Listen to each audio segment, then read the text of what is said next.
Do do do do do do do do do do do do do do. We've had sword fighting and dragons, and beheadings and incest, and psychotic kings, and ice zombies, and giants, and sexy virgins.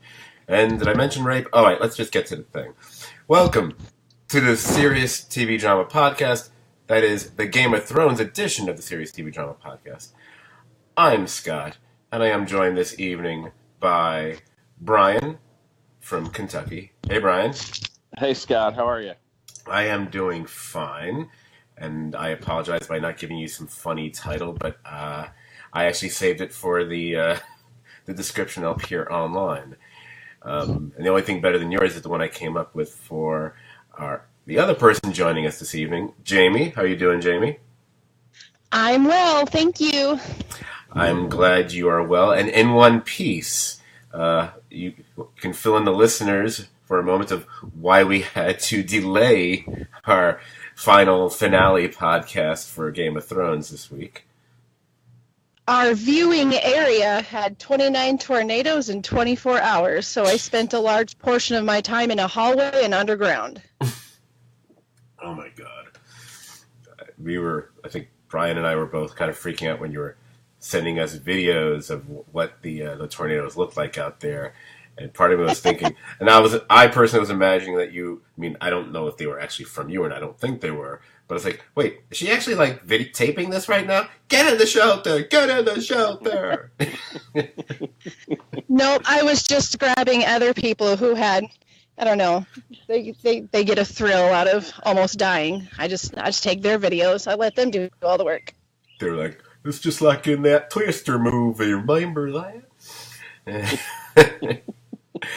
Yeah, people get really jazzed about that kind of thing.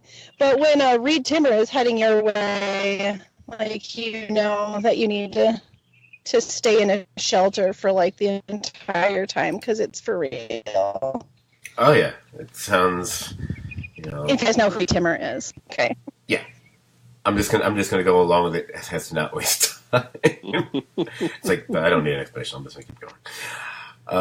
So we are here to talk about the season finale, the series finale, the finale of finales of Game of Thrones. And by the time we get to the end of this podcast, I'll let you know if this is the final podcast for the Serious TV Drama Podcast, folks, as well. I've actually, much like the criticism the episode has gotten, and we'll get into it as we talk about the episode. I don't think we need to be upfront about our opinions right from the get-go, unless you guys want to. That's up to you. I've actually heard criticism of me from a few people who kind of know me fairly well in recent weeks. Basically, my greatest fear is that I talk too much on the podcast, and that's pretty much what I've been told. So I am going to try to throw as much to you guys as possible and to make some effort to change that. So that way, maybe I'll only be like 70% instead of 80%. I don't know. So, with that said, I should have warned you guys ahead of time. It's like, oh wait, we're going to have to talk even more than normal? Whatever. So, without me blathering on any further, which is exactly an example of what I was just talking about, let's get right to the final episode, which was titled The Iron Throne. And can I say, and maybe I think we can all agree on this among anything else, that this whole business of them hiding the titles, which sounds kind of cool, but for the most part, the titles of the episodes of the season, yeah, I don't know what they were giving away, but had they released them, yeah, I mean, the first one was like Winterfell. Oh no. People are going to know it takes place at Winterfell. This one, the Iron Throne. Oh no, it's going to be about the throne. Oh, fuck you. I think really only A Knight of the Realm and The Bells were the two that if you watched the episode, you would have been waiting for something or been cued. Pretty much the rest of them were generic. Yeah, and even those, I mean, The Bells just would have been curious because we would have been like, I wonder what that means. and that we would have been like searching our brains for when they made reference to the bells before, which actually they have, which might come up in a funny bit of conversation I have planned later in the podcast. But yeah, super generic. But if they want to invest their time in writing in the actual episodes, which far and wide they've been lauded for their fine writing. Jesus.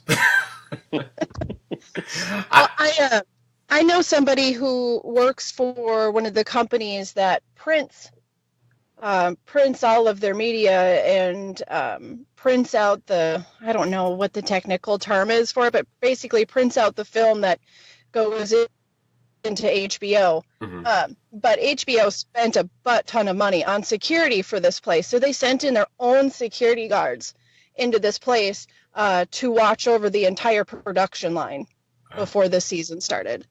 Jeez. And yet stuff still ended up leaking out regardless. It's amazing. Right?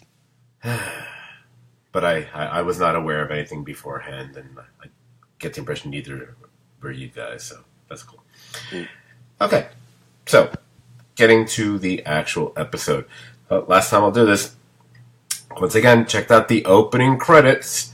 And once again, the opening credits were altered to reflect the what had happened in the previous episode.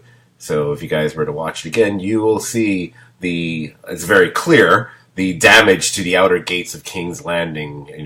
I mean, they didn't make the whole place in ruins, but you could see that that's been totally smashed apart. And more significantly, one can see that that stained glass Lannister sigil that was behind the Iron Throne has now been shattered. So that was kind of cool that they stuck with it all season, which I never got the impression they did very much of during the first 7 seasons. I mean, there would be the occasional change here and there.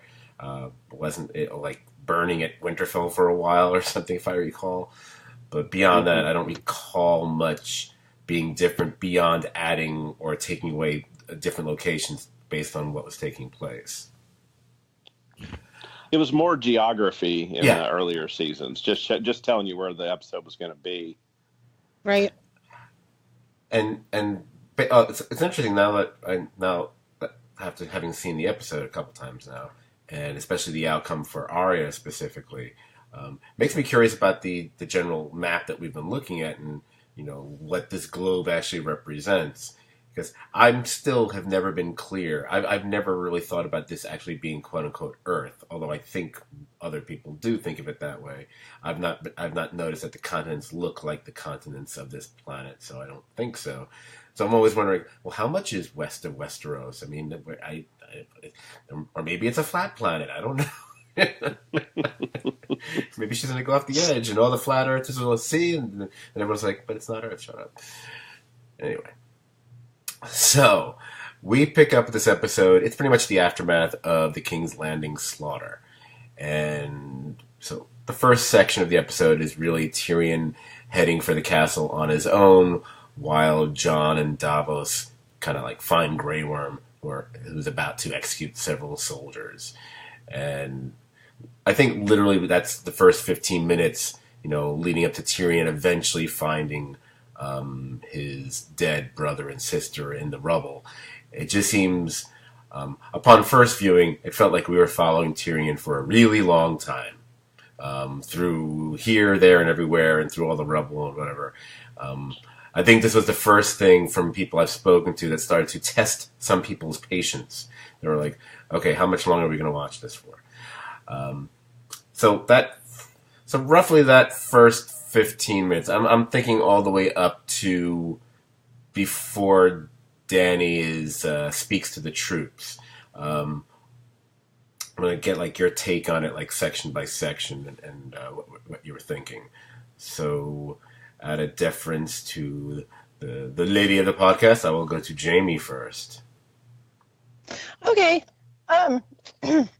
Yeah, it did. That whole walkthrough was, I don't know, they took a lot of time with it. And as I am with most things in this episode, I'm kind of split down the middle, which I guess is better than,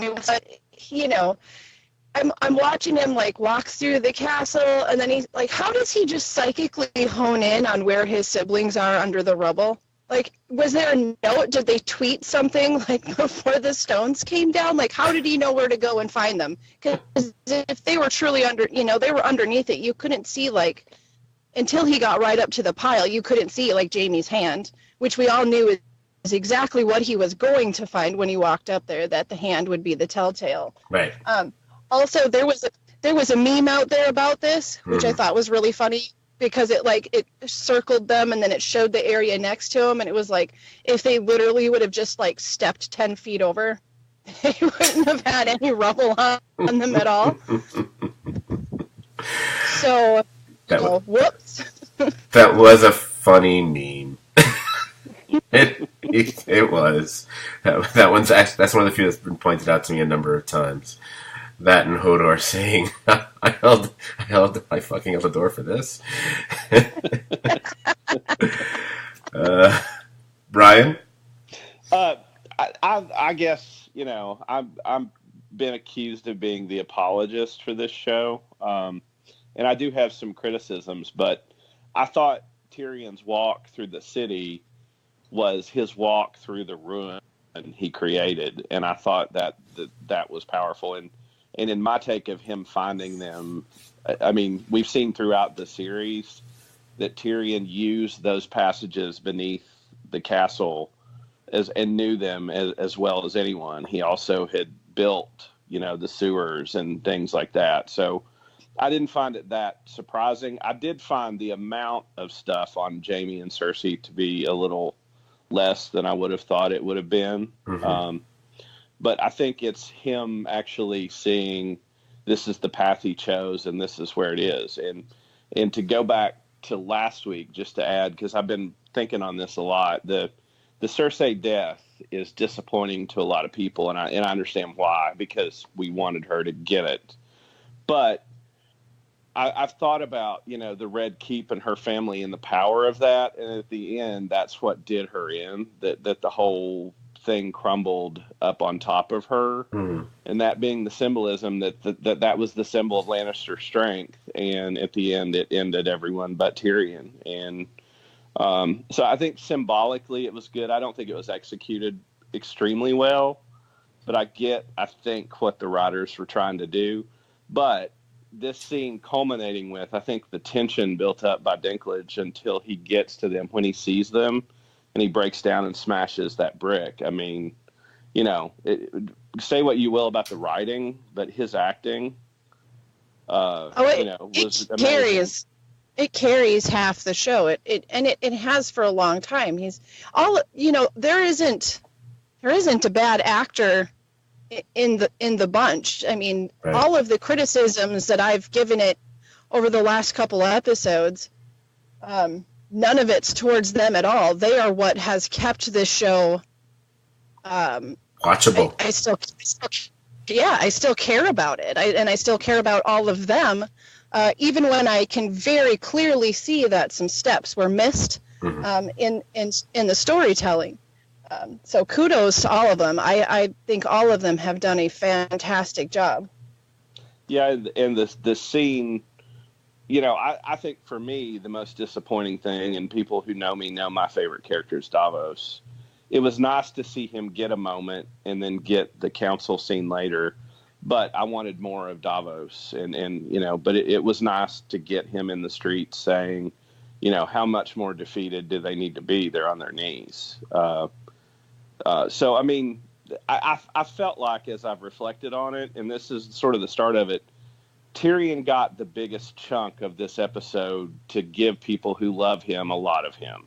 For a lot of the other characters, I think what's not satisfying, and it starts here in the episode, is for a lot of the other characters, we get a taste of them to end their story, and I think that's what's disaffecting and would have been better if it had been more episodes, is we didn't just want one final taste of Davos, we wanted another little piece, and we didn't get that.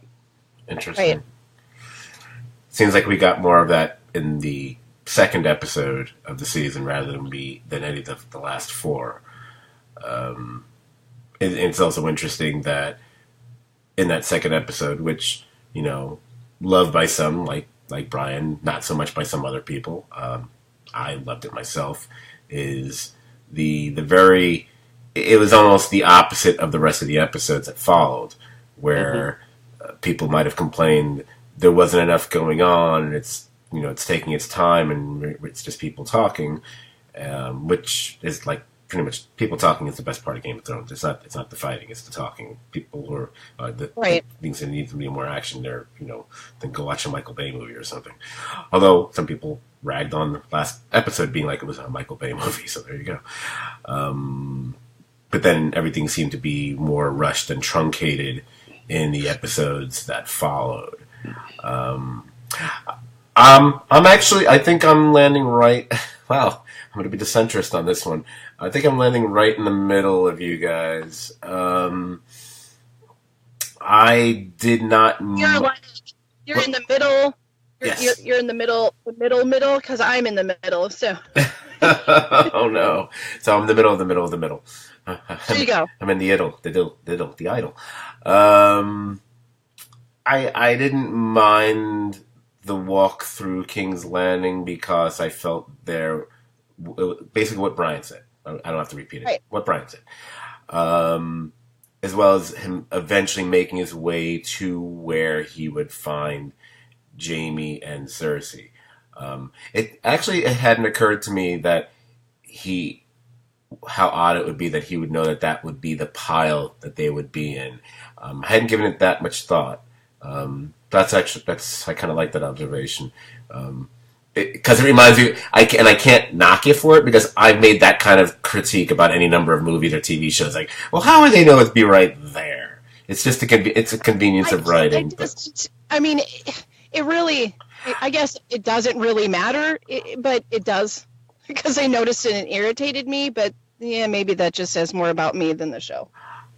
What I would say is I'm not necessarily so much on board with that because I'm sure if I studied it, maybe I could make the rationalization. Well, that was where they were standing was right by that part that was all bricked up, which would have been his path out of there, I guess. And that's where the direction Tyrion was headed. So maybe that's why he would have assumed that would have been the pile they were in. I don't know. I'm the problem with this with this show and this finale, much like certain other finales over the years, is the more you have to try to explain something, the more concerning it is. Actually, the less it worked. Yeah, and I do agree that that for them to be dead, they probably should have been much further buried than just under a layer or two of bricks.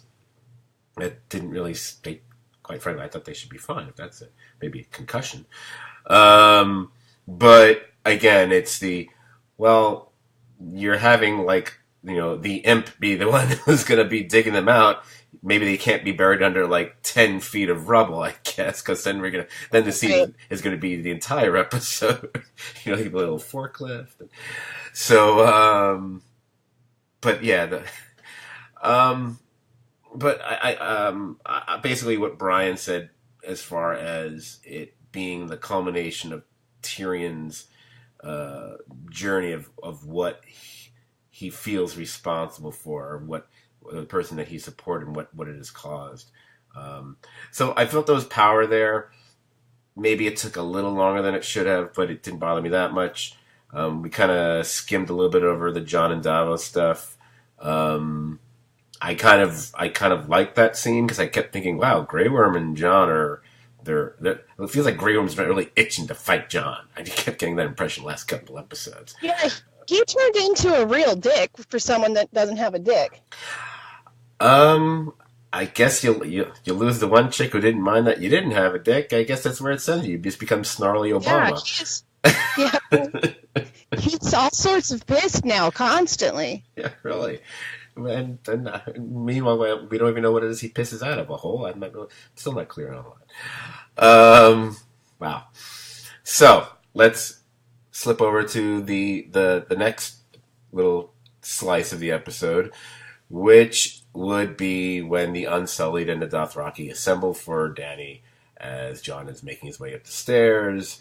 So many stairs. I don't remember ever seeing all these. Oh, wait. was this the same? I didn't get the impression it was, but maybe it's because of all the destruction. It just looked different, and everything is shot in a different kind of light now because it has a more stark, colder look to it than King's Landing usually had. A lot more brighter colors before. Is this the same staircase where we saw other things happen, like with the High Sparrow and Cersei and all them, or is this a different part of King's Landing? Does anybody know? I got the impression that it was, and the scene I think of is where Jamie came with the Kingsguard and the High Sparrow people were on the steps, and there was that face-off when Mace Tyrell came with his people to try to get. Right, that makes sense. Okay. I think it looked like that, and I think, I meant to mention this earlier, Tyrion's walk, too, also, I thought as he walked through King's Landing was reminiscent of Cersei's having to walk to the Red Keep. Mm-hmm. In shame, and him sort of echoing that this is his personal. That's interesting. That's a great observation. A different form of a walk of shame. Wow. I think I like that scene better now. Thank you, Brian. Good job, Brian. Good job. I hear you might want to help working on the next trilogy of Star Wars movies. Anyway. So that's the whole bit where Jon makes his way to the top of the stairs, and Drogon flies in, and we get if there's a couple of things just that are knockout about this episode. There's like a couple shots, not as many as in the previous couple, but that shot where the dragon opens up its wingspan behind Daenerys walking to the podium or whatever, not the podium, but to the foreground. That's a shot everyone was probably went, wow, nicely done, guys. That was amazing. It was also, hey, if you kind of had a brain fart and you forgot that she's kind of turned, she's gone rogue and turned bad. Yeah, look at her with the evil bat-like wings behind her. There you go. She was. I mean, it literally was. She's the dragon. If there's any doubt, there it is. But what a shot! I mean, that, and I think of this season, the things that's memorable, and then the scene where the dragon comes out of the dark over her head to kill Varys. Yes, that shot of the dragon coming out of the dark. I mean, there are a couple of just, regardless of what you think of the episode, the art direction and the photography, and it is just amazing. Oh, they have really. One of the things that struck me about this season, to continue that line of thought, was I'm remembering those earlier seasons when you had your little itty bitty dragons and your baby dragons, and even your pre-adolescent dragons or whatever the hell they were, and we were like, all right, that's cute, whatever. It's all paid off.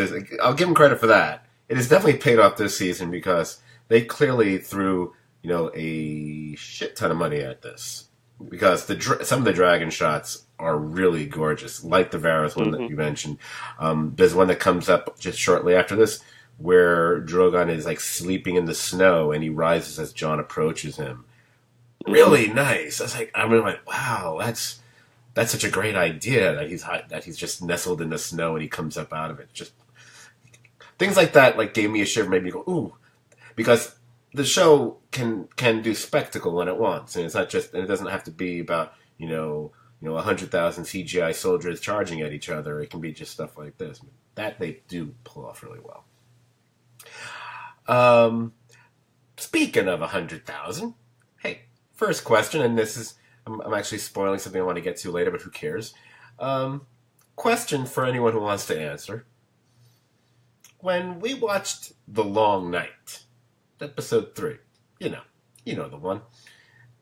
Didn't y'all get the impression that most, if not, or practically all of the Dothraki were pretty much wiped out?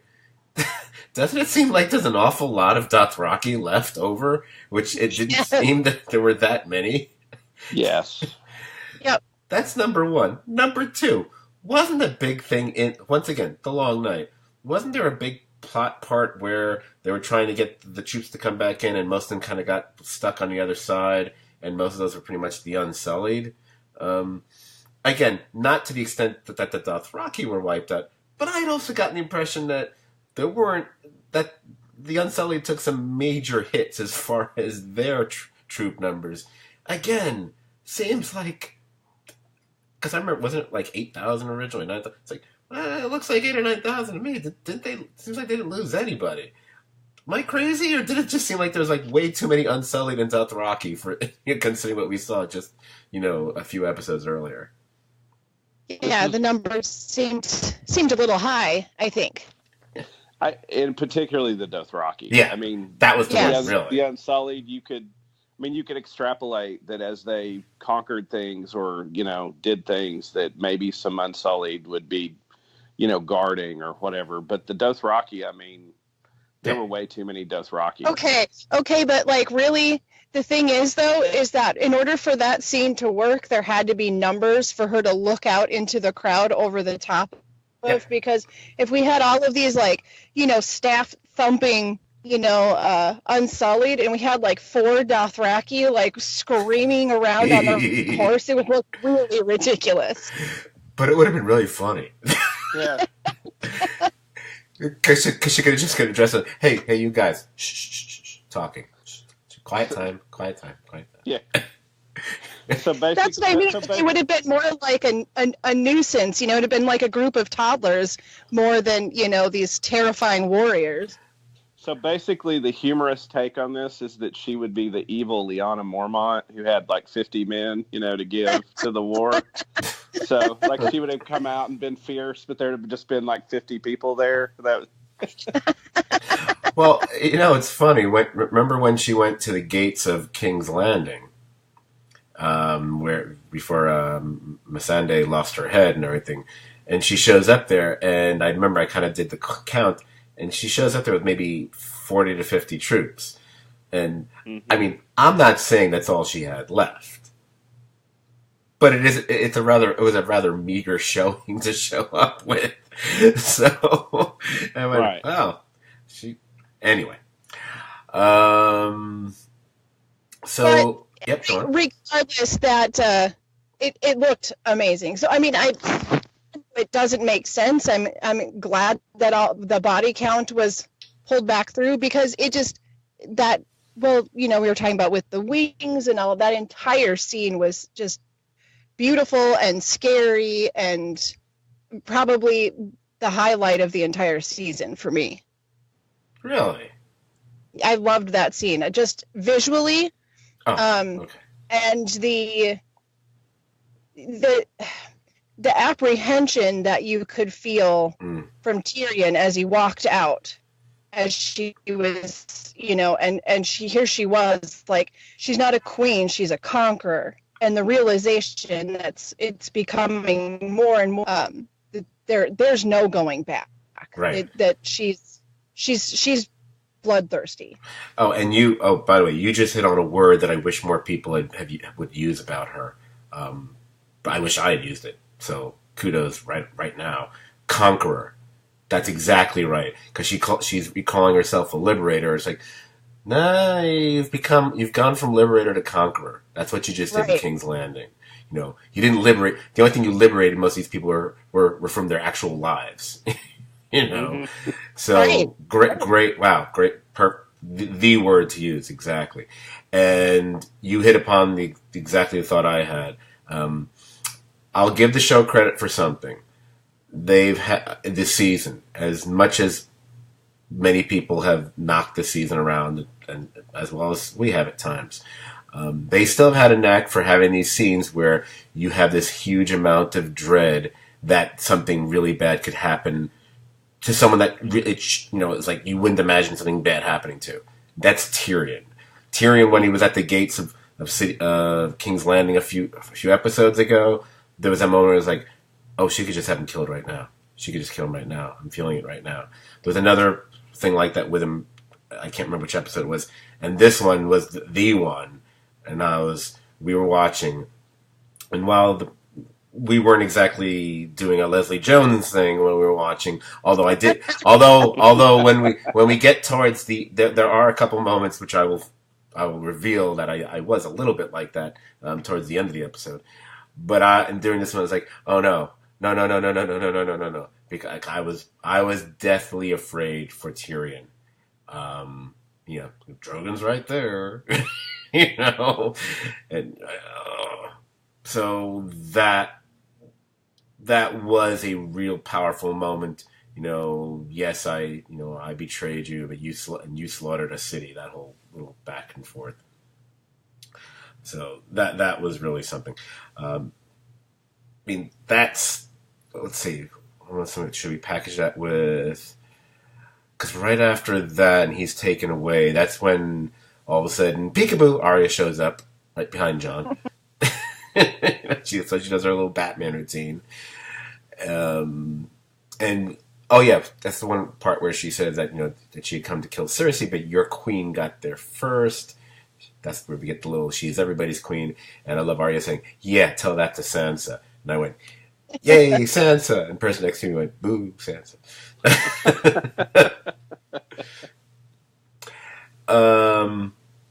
Yeah, we gotta put the next thing in with this. So this then takes us to the Tyrion Jon scene, which I think was one of the more significant, obviously one of the more significant scenes in the entire thing. Basically, it's Tyrion accepting his realization of what he is responsible for and what he has done in his life leading him to this point. And Jon is still clinging to some level of denial, but it's wearing really thin by the moment until the very end of the scene where Tyrion does remind him of his quote-unquote sisters, which I think is the breaking point for Jon.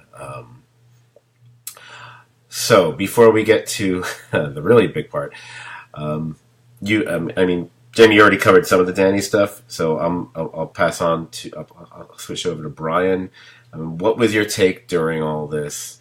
Basically, the Dany doing the Mussolini bit, and then Jon Arya, Jon Tyrion, that stuff.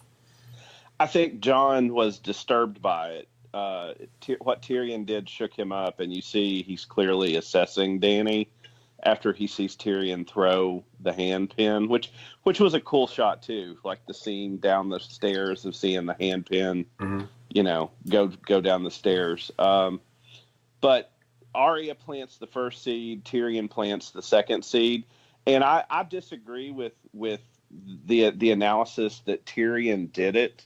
I think they both planted seeds. I don't think Jon made his mind up till he was in the throne room with Dany, and I'll defer that comment till we get there. But I think that they both built blocks in his mind of doubt that I think that she then, gave him the final answer he needed before he killed her. Right. Well, and he's, I guess we're supposed to buy into the fact that he's in love with her. And I think that's one of my biggest irritants of the entire season is, and maybe it's because, Kit and I can't remember the actress's name that plays Ygritte. They had actual chemistry. I mean, in real life, they are now married. So if you were to compare the chemistry between these two couples, I've never been able to feel that between Dany and him.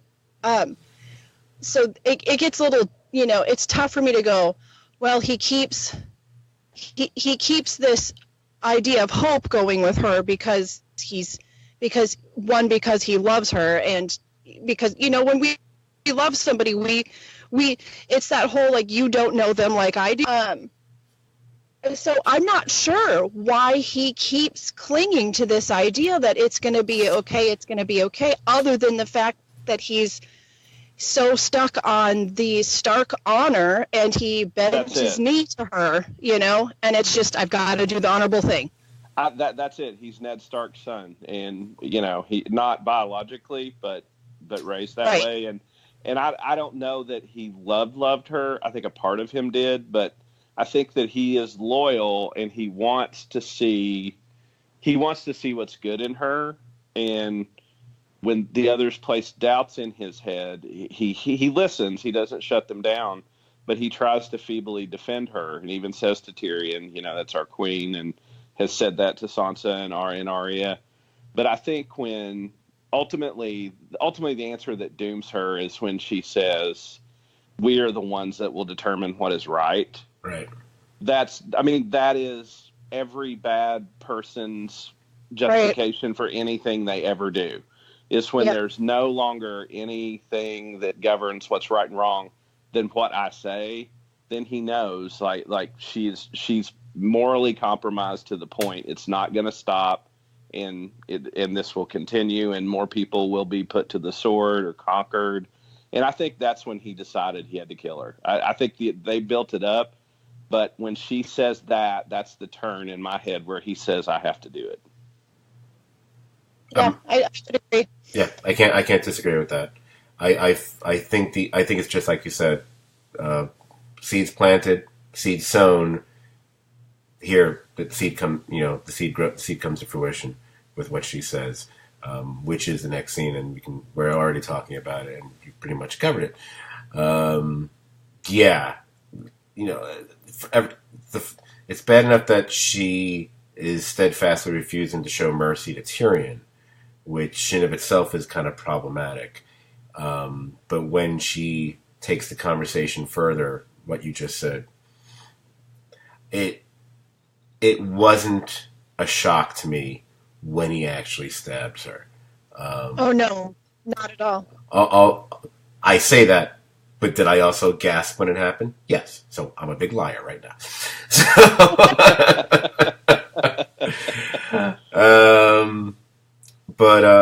Yeah. Also, I totally cannot disagree with what Jamie said, because I've said a little bit of that before, and it's unfortunate for the show. And it's not like, I guess, it's not like when they cast these roles way back before season 1, they were already could already anticipate, okay, but we want to make sure the actors who play Daenerys and Jon also have a certain clicking chemistry together, because this show is totally going to end up hinging on that about 8 or 9 years from now. Right. Because it's exactly what you said.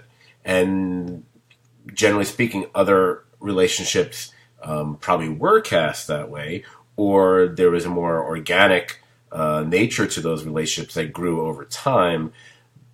The problem with this relationship, and it's not, I'm not trying to knock either of the actors, because I think they do fine work for the words that they're given. But this is a problem of the show being like, okay, now we have to push the characters like chess pieces, and for everything to go the way we need to go, these two have to be together, because it's going to be this and this to this to this. And the problem is, they never really had that spark click that I never bought it either.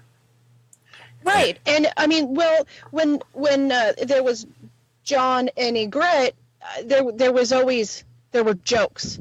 There was this little piece of personality between the two of them all the time. Even when it was like a really serious scene, it didn't feel like a romance novel. It felt like two very real people getting to know each other, and we were never really given that with him and Dany. It was like very sweeping and over the top straight away. Right, because Ygritte's character was genuinely funny, and she brought that out in Jon's character, because Jon, as a character himself, not very funny.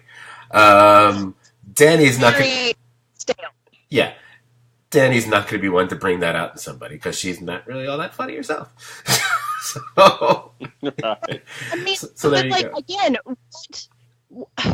just nitpicking on this relationship for absolutely no reason other than it's just irritating. Like, what did she bring out? She never said that, well, you're a great leader, or it was always like, do what I want you to do, and do what I say, and me, I. So in a way, it was almost like Jon was kind of being swooped into a very controlling relationship. So I guess the fact that he was just blatantly defending her on every move, if you were to break it down into a real situation that didn't involve, kings and queens and lords and dragons, we probably have all either experienced that relationship ourselves or have witnessed it. I'm gonna take a hard right here and disagree with you, Jamie. She went to the north and sacrificed a dragon. That and is true. sacrificed her She people did do that. for his people at his home castle and went for him. She could have went and took on Cersei and let the North That's fight the true. White Walkers, and she went for him. I guess this is why I'm Team Sansa. I thought you said Team Santa for a second there. I was thinking, The North how, Pole. how, Team aw- Santa. how awesome would it have been if it had been Santa? Yeah, also Team Santa. Team Shout out Yeah. to the guy. Queen of the North Pole. The King of the North.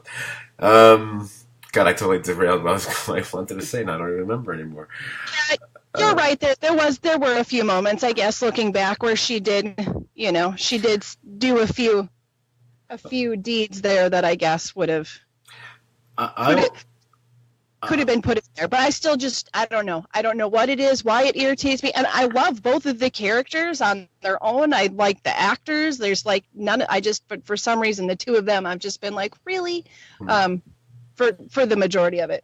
See, there was something you said about the relationship and the way she treats him and him accepting that of it, the way she is towards him. And I was thinking, well, John has had a very limited number of women in his life, period. True. Because he grew up without a mother. Caitlin Stark did not treat him like he was really anything. He had sisters, but that's not the same because they were both. By the time he left for the Night Watch, they were still both children. 13 and 12. Yeah, he was their protector more than anything. They were. He was old. He was older enough that, and in that lifestyle or whatever, being a man, they weren't in the same league. Right, and since they established, obviously when he would regret that he has never been with a woman before, I started realizing, has he never really even hung out with women before? Because I'm thinking if you've been hanging out with women, then you'd be hanging out with women. So I'm kind of wondering, in Danny, maybe he was seeking everything he had missed out on him. And I mean, even I can go as crazy and make it into a mother figure. Turns out she's an aunt, so close. But I don't know. That's it right there. You just pinpointed it. We've got it. We figured it out. There we go. There it is. Let's get back to the episode. So after that happens, then Drogon shows up and melts the throne. Okay, and can we just say, though, we were talking about really amazing shots. This was one of my favorite shots, is when he lowers her body. And first of all, that whole scene is just, whether you saw it coming, you thought it was cheesy, it was whatever your complaints may be about the writing in that, God, it was so beautiful. I was you could have paused it at any point in that scene and you would have had the perfect painting. It was just beautiful. And when he lowers her down and then you see the dragon crawl up behind him, that shit was scary. Mm-hmm. It was so Rex Jurassic Park. It was amazing. Yeah. The shot composition of that whole scene was gorgeous. The way the light was, the way that they were framed when he laid her down. And let me just say that, I know a lot of people weren't moved. I was moved when Tyrion cried for his brother and sister. Right. It's seeing the dragon sort of acting like a dog and nudging Dany. That messed me up. That made me tear up. I was like, here's this creature that now has lost everything. Has lost his brothers, or I don't know if one of the dragons is a female or if they're unisex, but has lost his other two dragons and now has lost his mother. And when he nudges her and she doesn't move, it's and then to the delicacy with which he picked her body up. Yes. I just thought, wow, this freaking CGI dragon just really crushed me. It was very, there was a lot of dragon heart feels going on there. Mm-hmm. Yeah, I put myself in the I totally agree with you position on the podcast, which is the worst position on the podcast. It was funny. One of the things I was thinking about watching the scene, and actually had to do some research on this. Luckily, didn't take me more than like 2 minutes on Google. Thanks. So I was trying to figure out the dragon and what the dragon's level of intelligence was. And apparently it's actually referred to in a couple seasons ago. Tyrion talks about dragons being actually extremely intelligent, perhaps even more intelligent than humans even. So I'm thinking like dragons are like the dolphins of the Game of Thrones world or something. Mm-hmm. So knowing that that's actually something that's been established, the fact that the dragon then pretty much melts the Iron Throne makes perfect sense. I mean, I know there are meme jokes, where he thinks, the chair killed Danny with one of the swords or something like that. But to be serious, it kind of makes sense then. And one can look at it as something as spiteful as like, well, if my mom can't have the throne, then no one can. Bloop. or just the more the representative, like this quest is what cost her life. Right. Because the thing I really love about thinking about how intelligent the dragon, or in this case Drogon specifically, is, it makes me look back on that scene from early in the season when Jon and Dany are kissing, and the dragon's just giving them a look, and I'm going, oh, wait, we joked about it before, but now I'm thinking that dragon does know. Mm-hmm. He knows damn well, and he's like, dude. Well, and her brother getting it's a bit like her brother getting his golden crown. Right. In some ways, it's this melted metal. It's the symbolic of, it's as if the dragon, like you were saying, like knew that the quest is what caused this, but also it's kind of like fulfilling the thing that Dany thought she existed for, was to smash that wheel. Right.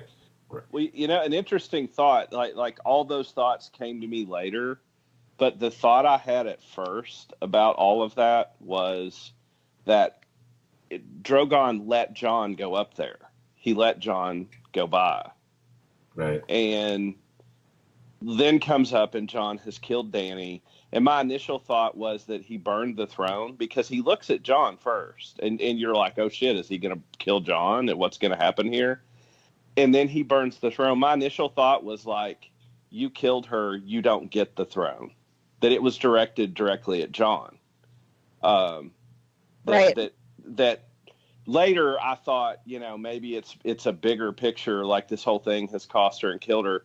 But in the moment, I thought that he was just like, you killed her. And you're a Targaryen. I'm not going to kill you, but you don't get the throne either. Like, the throne's gone. And that was just my initial take on the first time I watched it. Interesting. I hadn't thought of it that way. Another thing that I was wondering, I mean, he was clearly the dragons were going to be loyal to her, including allowing themselves to be killed. Loyalty, like that level of loyalty. But I don't know enough about the dragon folklore in the stories, but I'm wondering if dragons were known for killing for sport, if they would only kill for food, like if left on their own without having a human bonded with them and telling them what to do. If they're really intelligent and they have all these feelings, as silly as it may be, I have some curiosity to what his feelings would be about going on a murdering rampage when it served him. It wasn't for food. It was war. It was revenge. Interesting. I don't know.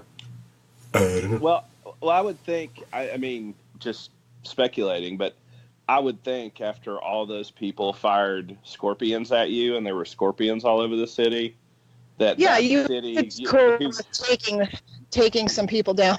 yeah, that you're like, hey, like this whole city just tried to kill me and my mother, so to hell with them. Right. I also think perhaps there was, if not exaggeration, maybe overestimation of their intelligence by what I said from Tyrion, as far as the being smarter than humans thing. I tend to think it's probably more in line with. They're probably on, maybe a step or two above, maybe say like a direwolf or something like that. So they're still going to do things at their, and especially since Daenerys is not just a human for them, she's regarded as their mother. I don't think they would ever like go against her at this point, even though they did have a little snippiness a couple seasons ago. Is that maybe when she locked them up or something? But I don't know if the dragon would have been like, hey, is it really cool to be burning all these people? So I don't know if that would have happened exactly. I am curious, but we'll never know until maybe George R. R. Martin knows. I don't know. Anyway, that means we'll never know. Right? Yeah. So then they literally could have had a car that went up sometime later. I don't know if I liked it. I'm guessing it's at least weeks later.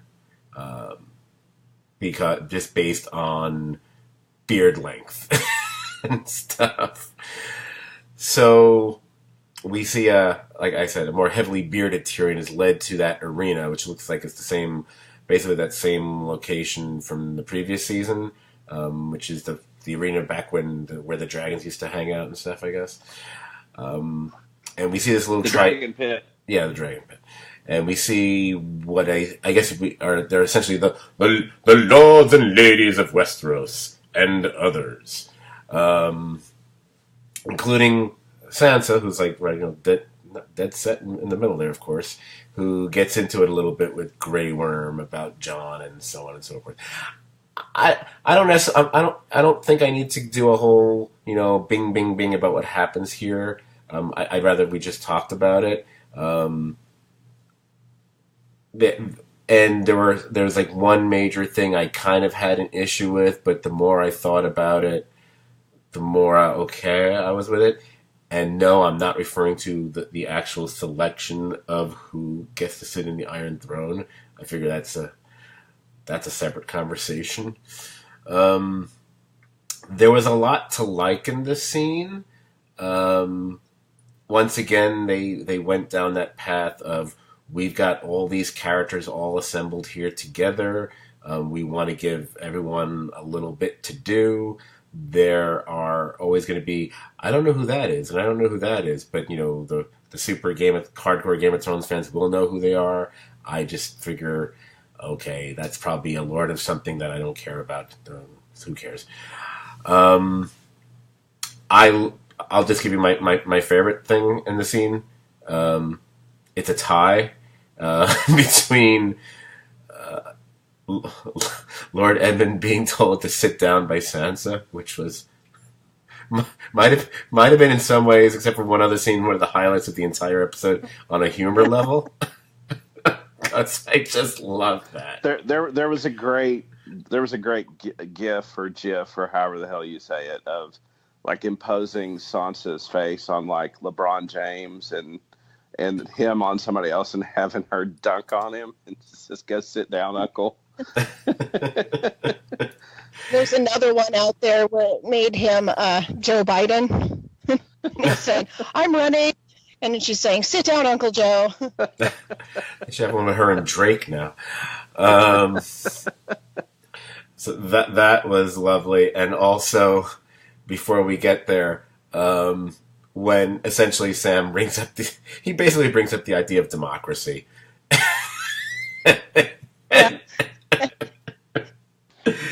Yep. Oh, and even Edmund gets to have a funny line there. Mm-hmm. It's like, well, maybe we should have the dogs vote. Oh, then the Lord of the Vale is like, oh, maybe my horse should have a vote.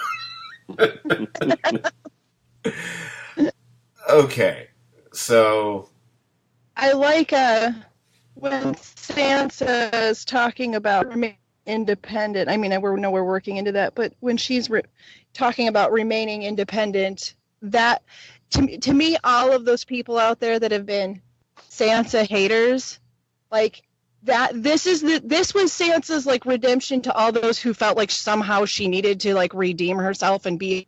I don't know. I don't get it because I think she's awesome, right. But she didn't volunteer herself for the throne. And she said, the North has always been independent, and it's going to remain so. And then, like, there's this super awesome side eye from Yara. It was like, oh shit, wait, we can do that? Right. Oh, poor Yara. And she cut the same deal with Danny. Yara did, to be independent once the war was over. But there was an interesting thing in what Sansa said, that if you hate Sansa, she does say something to the effect, I think this gives some credence to the timeline being months, is that she says, if you want to kill Jon, there are thousands of men from Winterfell outside the walls. Right. So she came with an army, and I believe had they wanted to kill Jon, she would have went to war. Right. Right. Interesting. It was funny. Someone had posed to me the question of, well, a couple things. Number one, hey, what? Since no one saw Jon kill Dany, why the hell would he tell them that? And you know what? And it was like, duh, he's Ned Stark's son. Of course he's going to tell them. That goes without saying. He wasn't going to pretend. I don't know where she went. She went flying with a dragon, I guess. Don't know. That's not Jon. Number two, then the next question was, okay, fine. Then why wouldn't Grey Worm and blah, blah, blah have, like, pretty much killed him immediately or practically immediately? And my answer is, like, well, because they know that, they don't know about his actual lineage. They just know he's one of the Starks. They do that, then they're going to be contending with Sansa and Arya and all those forces of the North coming to fight them. Maybe as angry as Grey Worm seems to be, maybe he's trying to be a little bit practical in the moment because he knows what could happen. Because he doesn't have a dragon right now to back him up. So that works for me as well. And he's also never really led an entire nation. He's led a group of troops and had orders to follow. And, he was in an unsure position and did what was wise. Right. Although there's questions one can have. I think we just tend to just go like, I don't know. Because let's say months have gone by, whether it be 1 month or 3 months or whatever, then who's been in charge and what's been going on in King's Landing? Has there been any rebuilding done, or are people just still lying in the streets, or are people still being killed? What's been going on there? And then part of me was like, do I care? Not really. So, that's really interesting, though, when you think about a group of people like the Unsullied who have never been their own people. I mean, even though Dany, air quote, freed them, they were still fighting for someone. Right. So what do they do now? Well, they're gonna go off to an island where they're all apparently gonna die from some butterfly toxin that's known on that island that no one seems to remember, or maybe it's from the books and they never mention on the show. No one's making it out of there. Yeah. No one's making it out of there alive. Yeah. Oh, boo-hoo. Yeah, don't really care. So, I do love the idea that Tyrion starts to speak and Grey Worm wants him to shut up because he's the prisoner. And then not only does he basically go on speaking, he basically takes control of the whole thing. And I had a problem with that when I was first thinking about it, and then I got over it.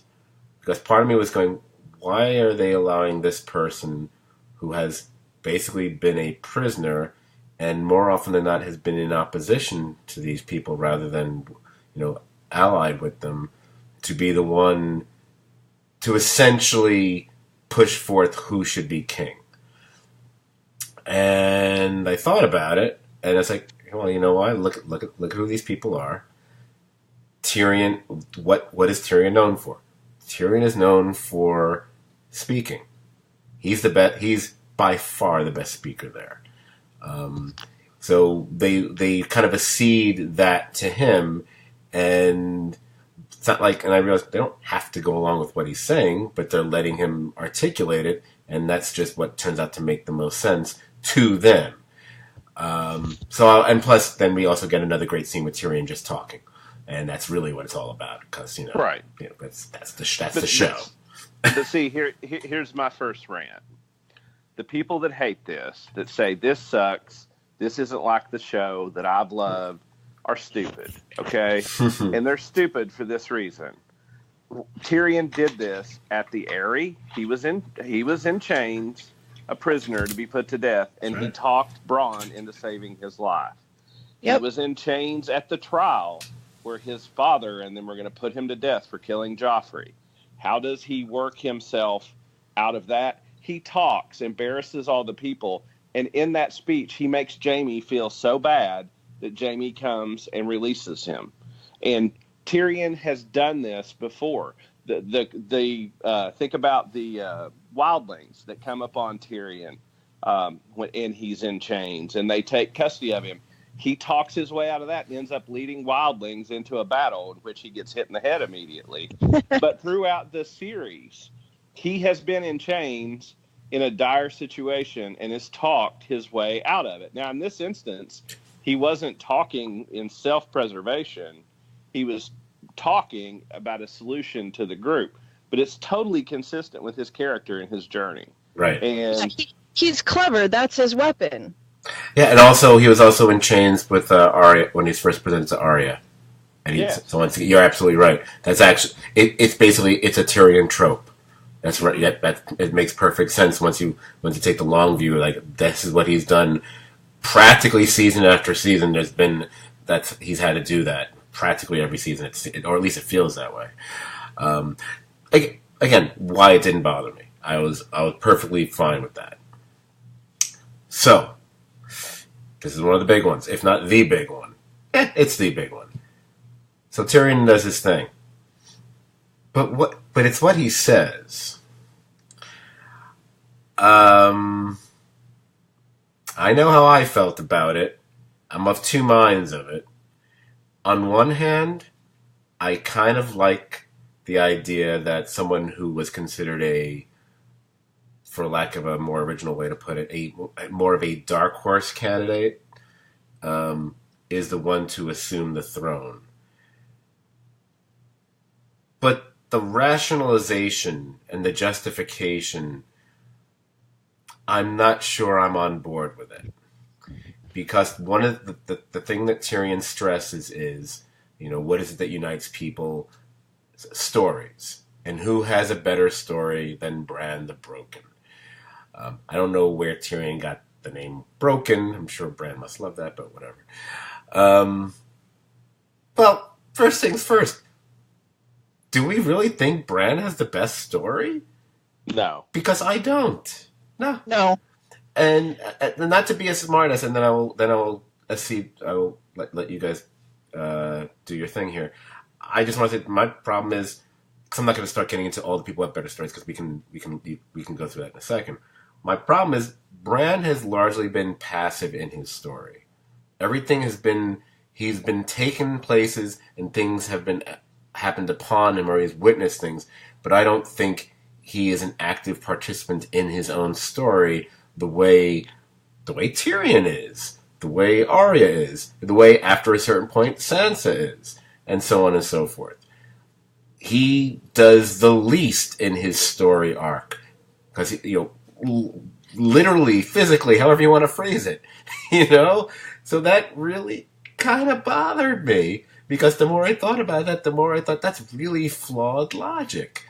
I mean, if you want to stress stories as far as he's the one who knows all the stories and he's the holder of his, if you're going to stress that as your reasoning, I could accept that. Although part of me would say, sounds like he'd make a better, Meister or Archmeister, whatever the hell you call that title, rather than King. But I'll go along with it. But telling me he has the best story, I don't think he does. Okay, I'll shut up and let you guys take over. I kind of thought, just for a minute, last season, when we finally get the scene with Bran and Sam together, and they're both realizing, who Jon Snow is. For the briefest moment, I thought we were looking at Sam possibly being who would end up on the throne, and that Bran would be the hand to the king. Wow. Which to me seems more logical, because um, if somebody is going to do things differently, it's going to be somebody like Sam. But he would need somebody who was very just, here are the facts, and here's probably the best way to do these things. That doesn't have any emotional investment to the outcome of whatever aid they're suggesting. I thought the two of them would have made a good pair.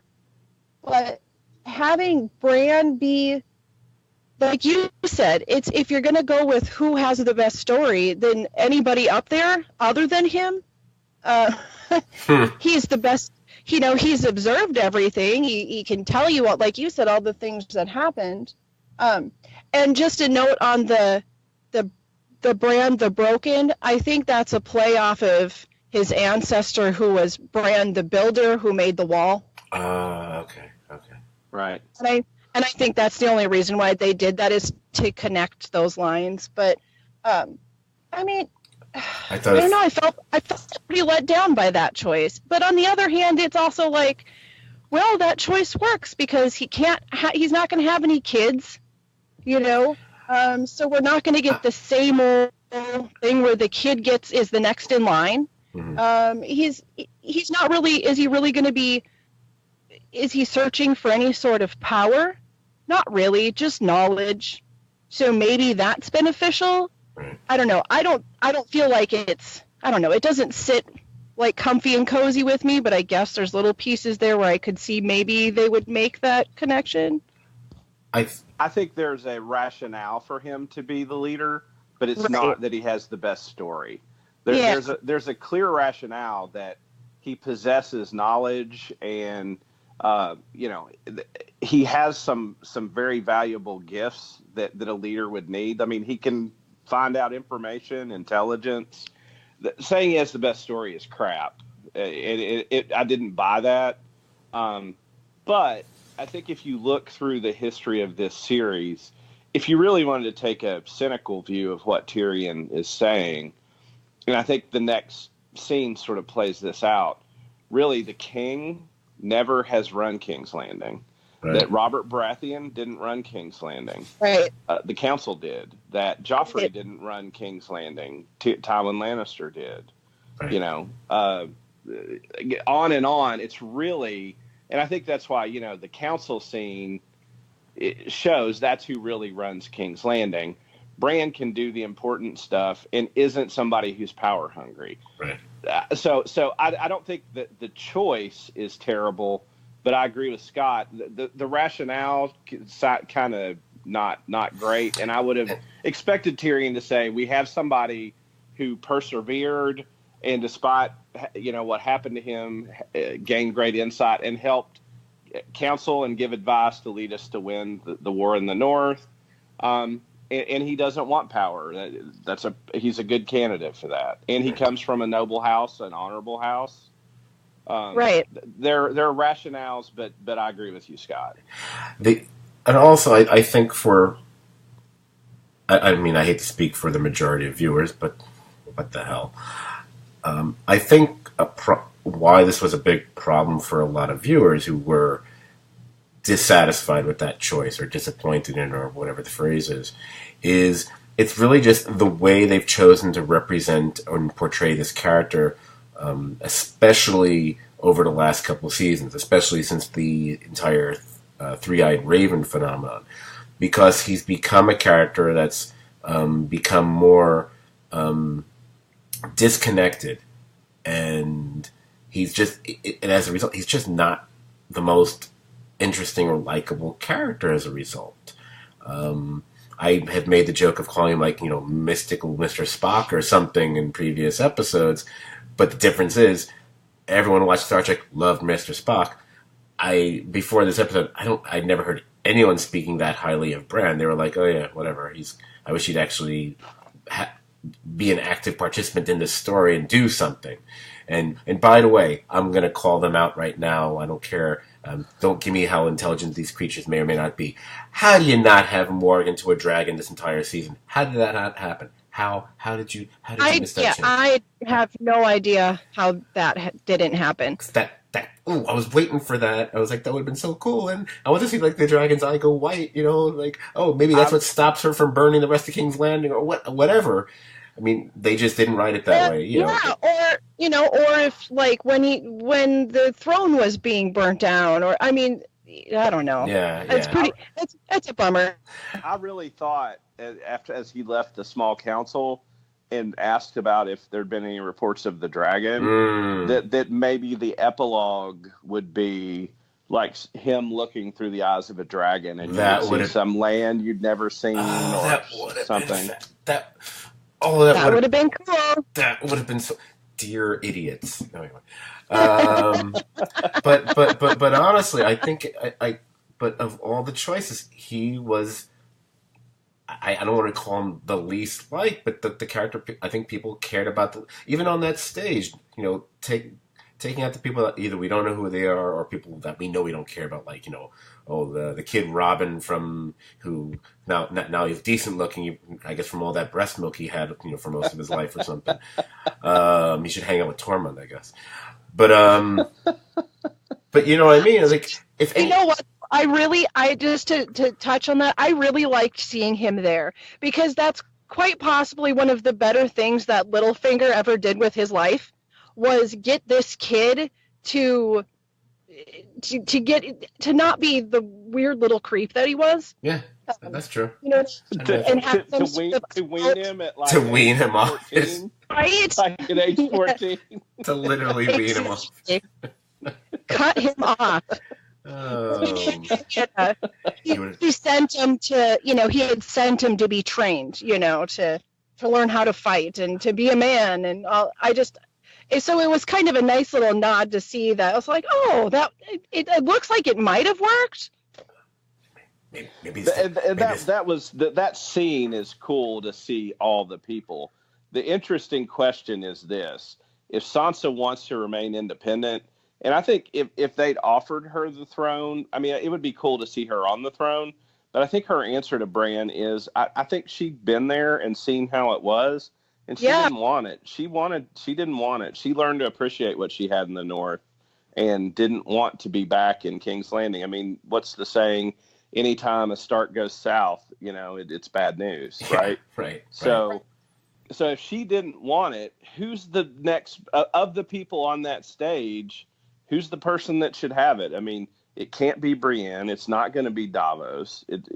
Who's the alternative of the crew if we take Sansa out? Arya's not going to be a ruler. She doesn't want to be. Gendry would have been my choice then. Right. I mean, Gendry. That's probably the best choice. Yeah, because and one could also point to at least a certain lineage there, as far as being the son of Baratheon, since he's no longer considered a bastard thanks to what Dany did in a previous episode. Right. So he's free from that whole situation. So he's actually he's the head of House Baratheon now. So that one could have made that rationalization. Although this Tyrion would have had a good story for that. Right. He would. Right. Yeah, what was his story? He disappeared for like 5 seasons. He's the hide and seek champion, and he nailed the Night King killer. He learned how to row. Yeah. He experienced leeches. Yeah. He may or may not have had some sex with the Red Witch. I'm not really. She was kind of on top of him, I think. I don't know if there was penetration. It's just how she does her magic. She has to be naked and on top of people to do her magic. Yeah. She's just a grinder. Yeah. And if he didn't, he could be the only guy that could pass a polygraph when he could say, "Yes, I had sex with no one," and that would be true, right? Oh, Yep. Boo. So, Okay. So I it sounds like we have a certain consensus. Like it's one of those we can sort of kind of see why they went with Bran. The story explanation's kind of bullshit, but in the long and the short of it, okay. But like, and I think going back to what I was saying, and I think people were just kind of disappointed by Bran, because there may be a team Sansa and a team Arya and a even there may even be like a Team Gendry for all I know.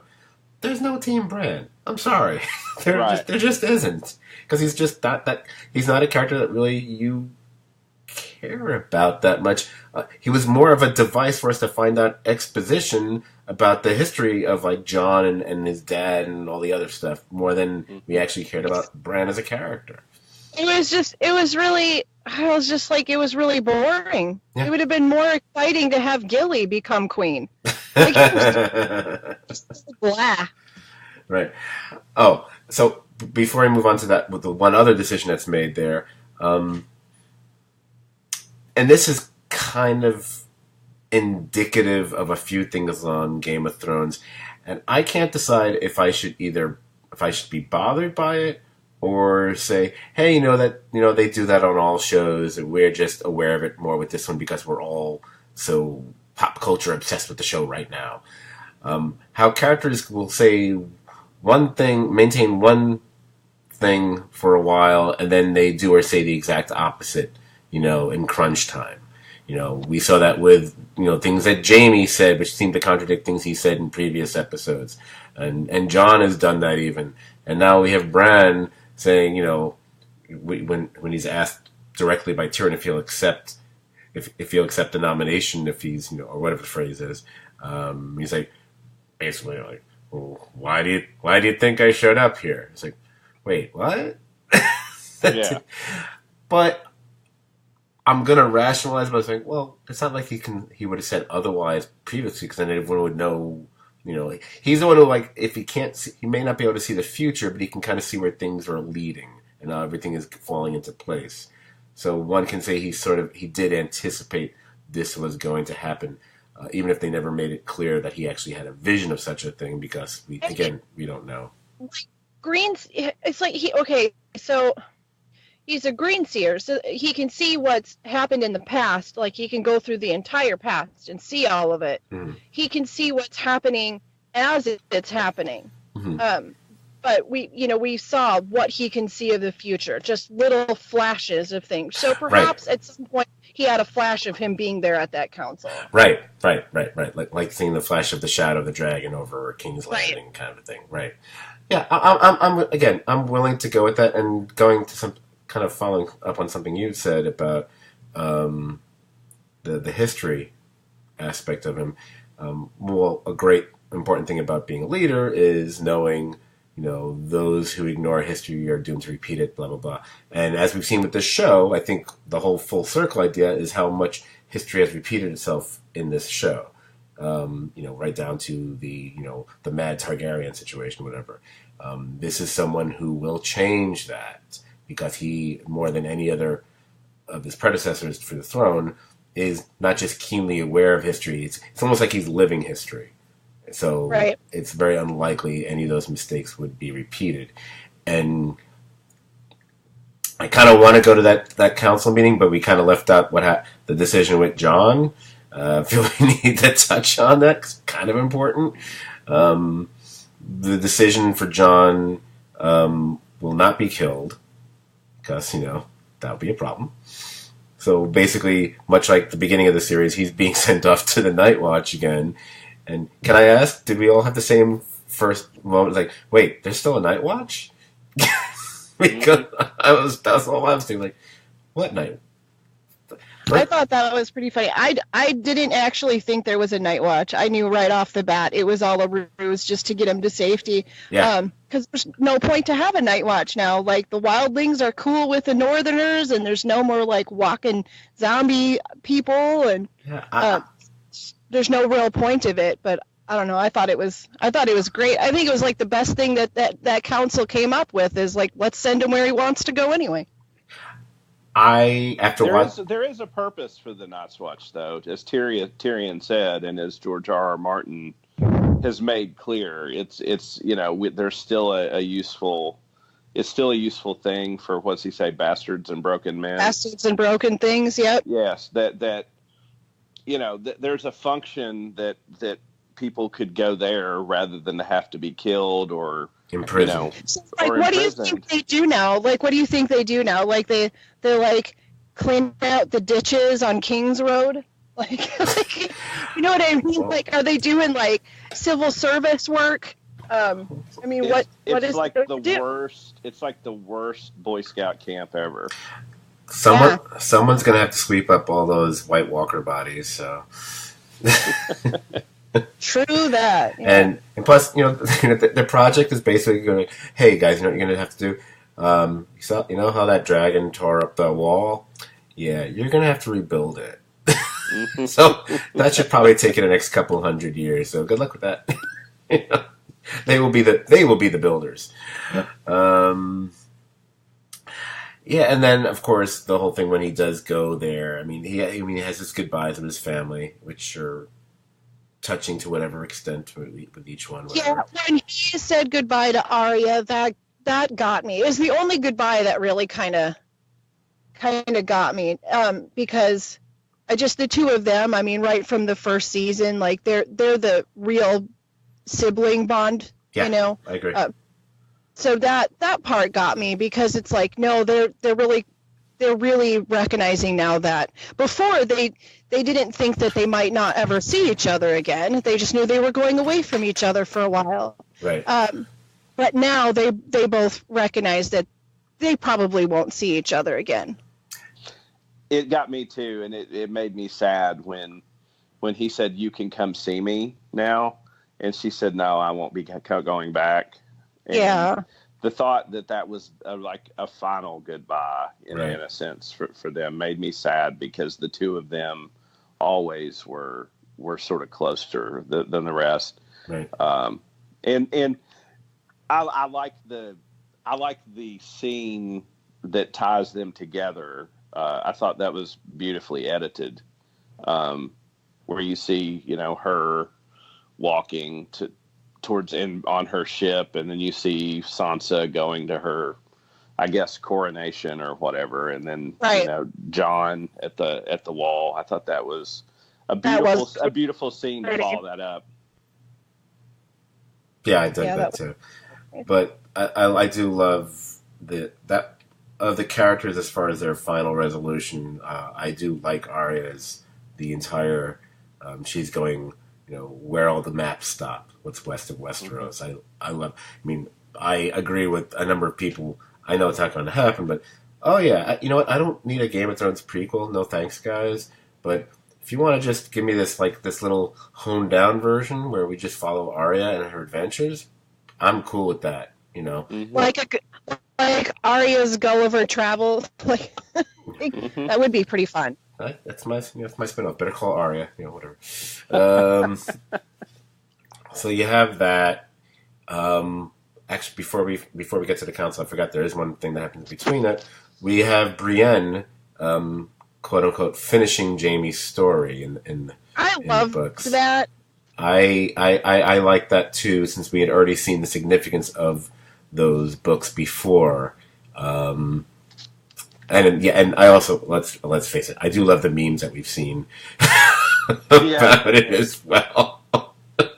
But to be serious, I kind of like that touch, especially since what follows is going to be the small council meeting, and I gather it's never specifically said, but one can guess from the way she speaks in that meeting.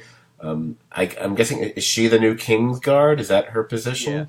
Okay. Yes. She's the commander of the Kingsguard, and I believe, correct me if I'm wrong, but I believe they established that only the commander gets to write in that book, and I think that's what tells you she's the commander, when Jaime had talked about that sometime back. So I think that the fact that you see her at the meeting and see her writing in the book establishes she's the commander of the Kingsguard. Look at you. So smart. So smart. That's why you're here. Yeah, and I love that she, much like he was, he knighted her and he gave her the credit that she was due, that she was able to go in there and give him the honor, that he did deserve in that book. But even more than just the honor, like as a friend, proved to history that he turned out to be a good man. Right. Mm-hmm. That he wasn't just the Kingslayer. That he had gone beyond that. So let's go to that small council. Unless you have something else to say about her, I want to get to that small council meeting. Yeah, I was just gonna say that the thing I liked about what she did was she did, even no matter how they ended, it was silly for people that hated it to think she would not do her duty and do right. That's her character. Oh, And, yeah. like her character was to tell his story. And I think she felt a duty to him to do that regardless of the personal feelings. And she was always able to do what was right, regardless of what she felt personally. Right. Absolutely. Once again, she's another one of these characters that really, she's all about honor until that one moment where she said, fuck honor. Pretty much. Right. I think that's why she adjusted so well to the North and the Stark kids. Yeah, that makes perfect sense. Mm-hmm. Hey, my only issue with Brienne's storyline is that, like I said before, I wish she and Jamie hadn't slept together because that kind of... Me too. I feel it kind of derailed the Jamie thing to an extent that it would have been better without that. But we covered that in the previous podcast, so I don't want to be Mr. Repetitive here. Look, the small council meeting. It's my favorite scene in the goddamn episode. Okay? I'm sorry. I don't care about all the big stuff. I don't care about Dany dying. I don't care about Bran's going to be king. I don't care. This is my favorite scene. I don't know why. Maybe it's just seeing all these people together. Maybe it's because, hey, there's Bronn. Maybe because, wow, this is finally a small council that's actually it's full of like decent or fun or good people, which we have never seen on the show ever before. Because the small council was the actual happy ending. It absolutely was. And I loved every little touch about it. I loved Tyrion straightening the chairs. That's a fabulous, fabulous touch. And then watching his reaction when people like Bronn and whoever kind of fuck with the chair, especially Bronn. I love him bringing, because we were all like, where's Bronn? I love that they just, okay, we didn't forget about that. He's taken care of. And we figured out what everyone's title is. Of course, Bronn now is the Master of Coin.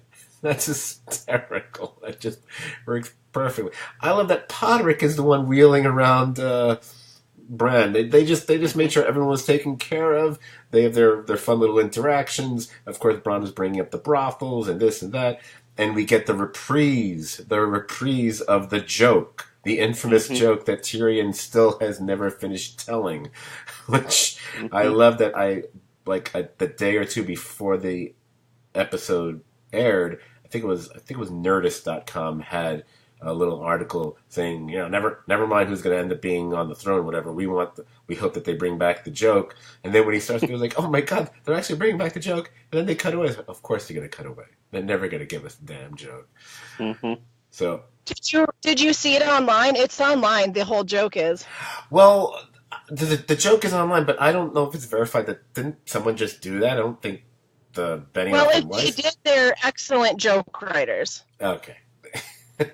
Because it's pretty funny. Excellent. Can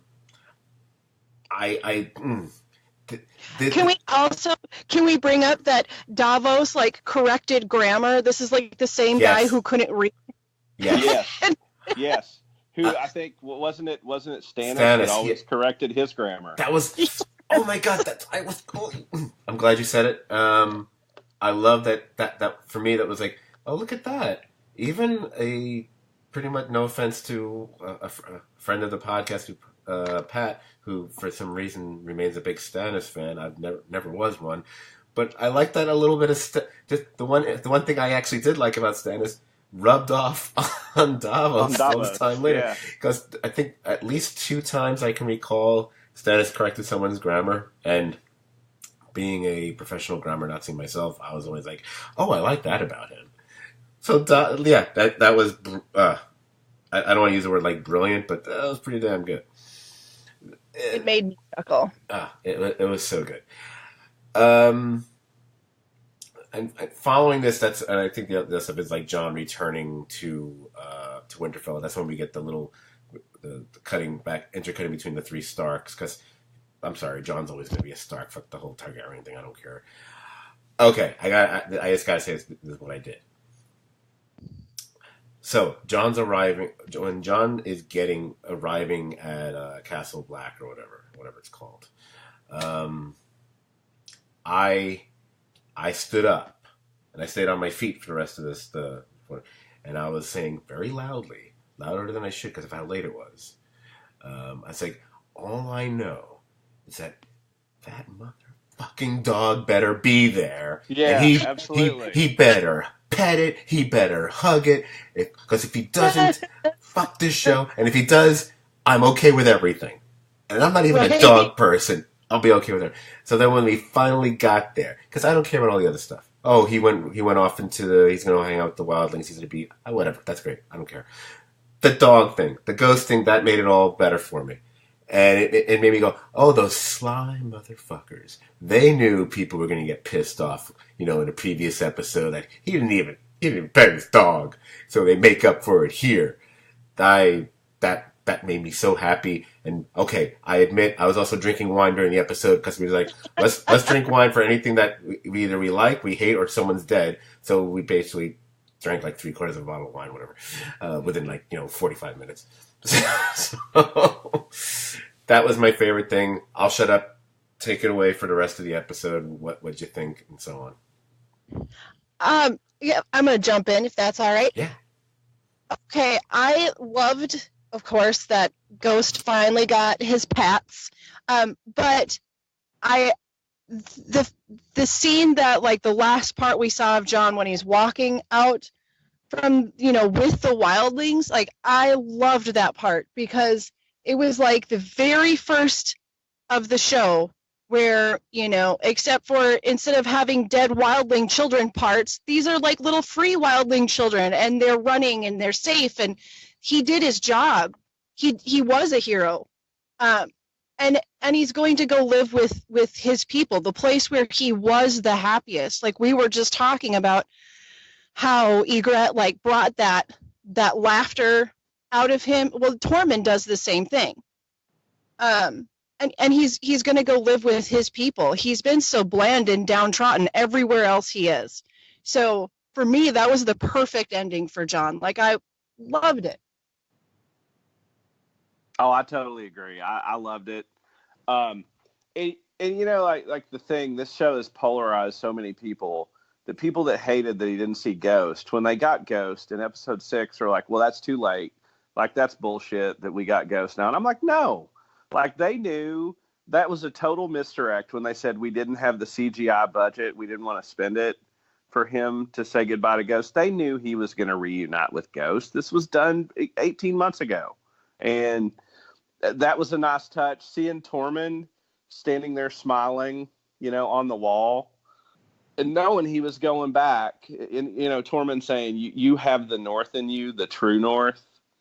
Right. Him going beyond the wall. I saw a shot of this, and I didn't go back to watch to verify it, but it seems to be true, is that the last shot of them leaving, Castle Black through the wall and going that way is the same shot that opened the show with the Rangers that go out, That's what I was talking about. We made a full circle with that first shot. Yes. And that's what I thought you were saying, and it's a nice touch that now if he's a ranger or if he's going to stay, is he going to live? Is he going to become the new king beyond the wall?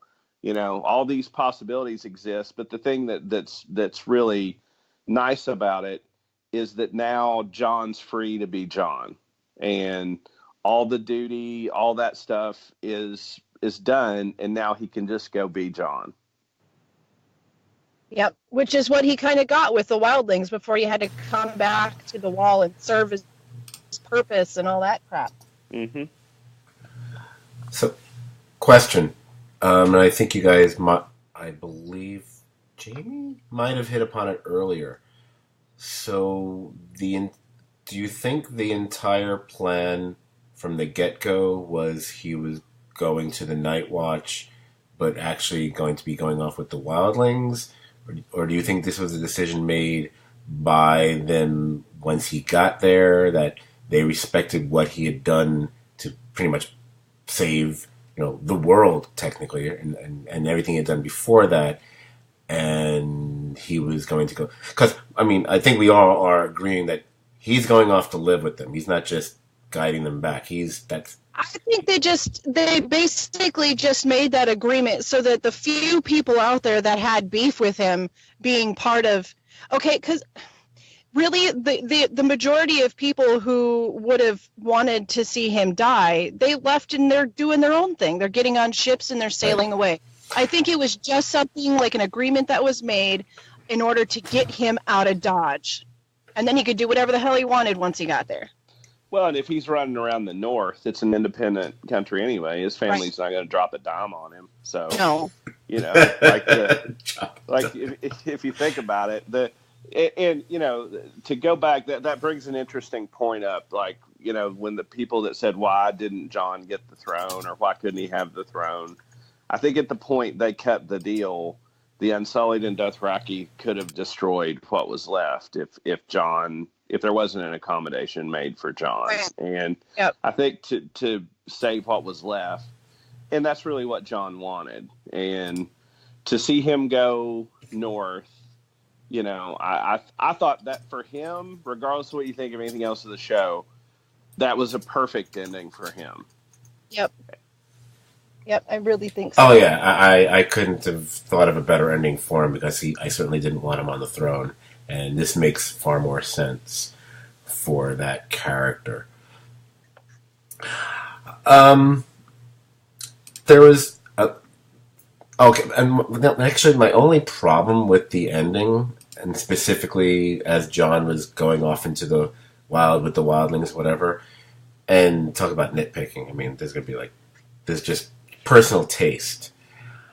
I'm not a big fan of musical scores that really pump up the vocalizations where they're all going, oh, it's oh, shut up.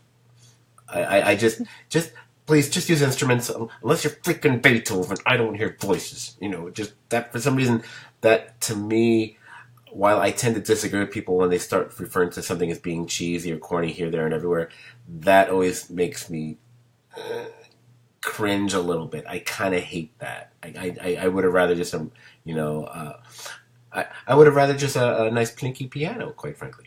But of course, you want plinky piano. I want plinky piano because it means something else is going to happen. Because that was the other thing. I knew they wouldn't do this, because shows rarely, if ever, do it. But there's that part of me that always likes a show that does a little teeny tiny hint of a twist at the end. And what you guys were saying earlier, I'm such a bad memory. Don't remember which one of you said it, and you're very different people, so it's really bad. I'm such a bad podcaster. The idea that we could have had Bran, Warging, Drogon, whatever, that would have been beautiful idea. They couldn't spend another couple $100,000 just to pull that one off. Anyway, that would have been so awesome. Mm-hmm. Hey, I had a question, because this relates to the episode or the season, whatever. Have you both? I'm guessing you both have. I know it was posted in one of the groups that I think we are all part of. Even if we're not very active there or whatever.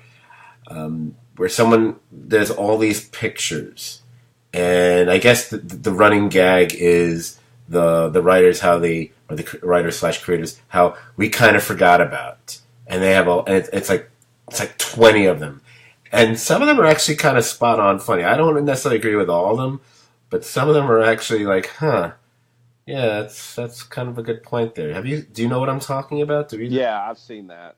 Have you seen it, Jamie? I think so. Okay. Since we're actually doing fairly well on time, I wouldn't mind running through a few of these just to see if we agree about all these or not.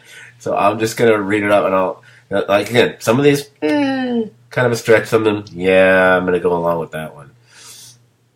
So the first one is, we kind of forgot that we spent 2 seasons building Arya into a face-shifting assassin. She did the face thing, when she killed the Fries, whatever. Does it bother me that she didn't do it this season? No, because I don't think it was called for.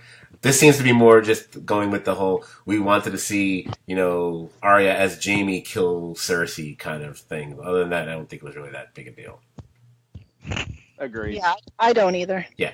However, I would agree I didn't need to for them to spend 2 seasons doing this. They could have done it in 1 season, but that's a totally different criticism. Anyway, next.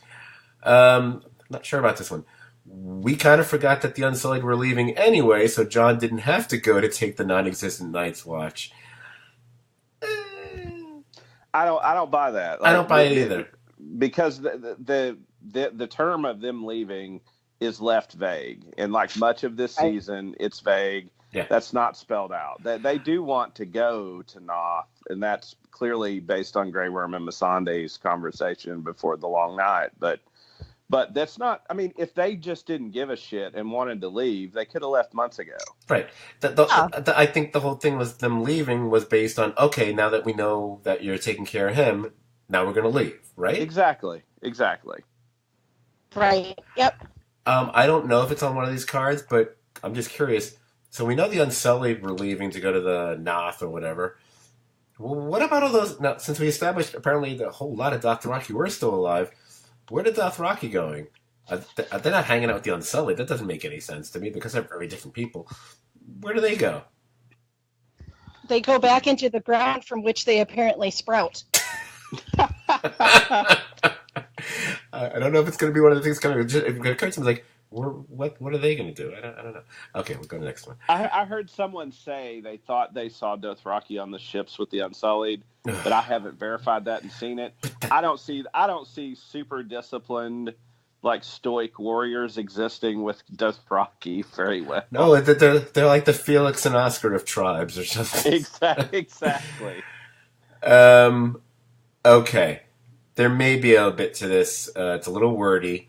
And they show these multiple images of those cave drawings and the body parts that we saw way back when and also earlier this season or whatever it was. We kind of forgot that we spent 7 seasons building up the deeper significance of the Army of the Dead, what their purpose was, or why they loved swirly symbols, so we decided to kill them off with no closure. We kind of know what they are and what their purpose was. Yeah. We got the story that they were created to battle like the first men, and they kind of created a monster like the Children of the Forest. They do have a backstory. Yeah, we did get a 3-minute flashbacky whatever a couple seasons ago, which I don't know. I'm not saying I don't necessarily agree with everything about this statement, but it kind of goes into the bigger thing that the whole Night King army, that thing never really feels like it had the payoff that they spent 7 seasons. And the symbol thing is like, there was never any significance of what that ever meant anyway. I think there's 2 things about that. And I think one is, I think the thing we didn't like about the Night King is that we didn't get enough of a sense of what his full sentient thoughts were. That he was so cold and detached, much like Bran. He was so cold and detached, we couldn't get how we felt about him completely squared away. As for the symbols, I have to believe the prequel that they're saving some stuff for the prequel show to go into the development of the Night King and that stuff. And I believe that would be part of that. Definitely, yeah. Yeah, I definitely agree that there's going to be a lot more of that in the prequel. I was having this conversation with a friend the other day about the symbols, and we were talking about how much the show, we talked about in the very first episode of this season, how this season has mirrored so much from the first season, and then also all of the and that of a hit.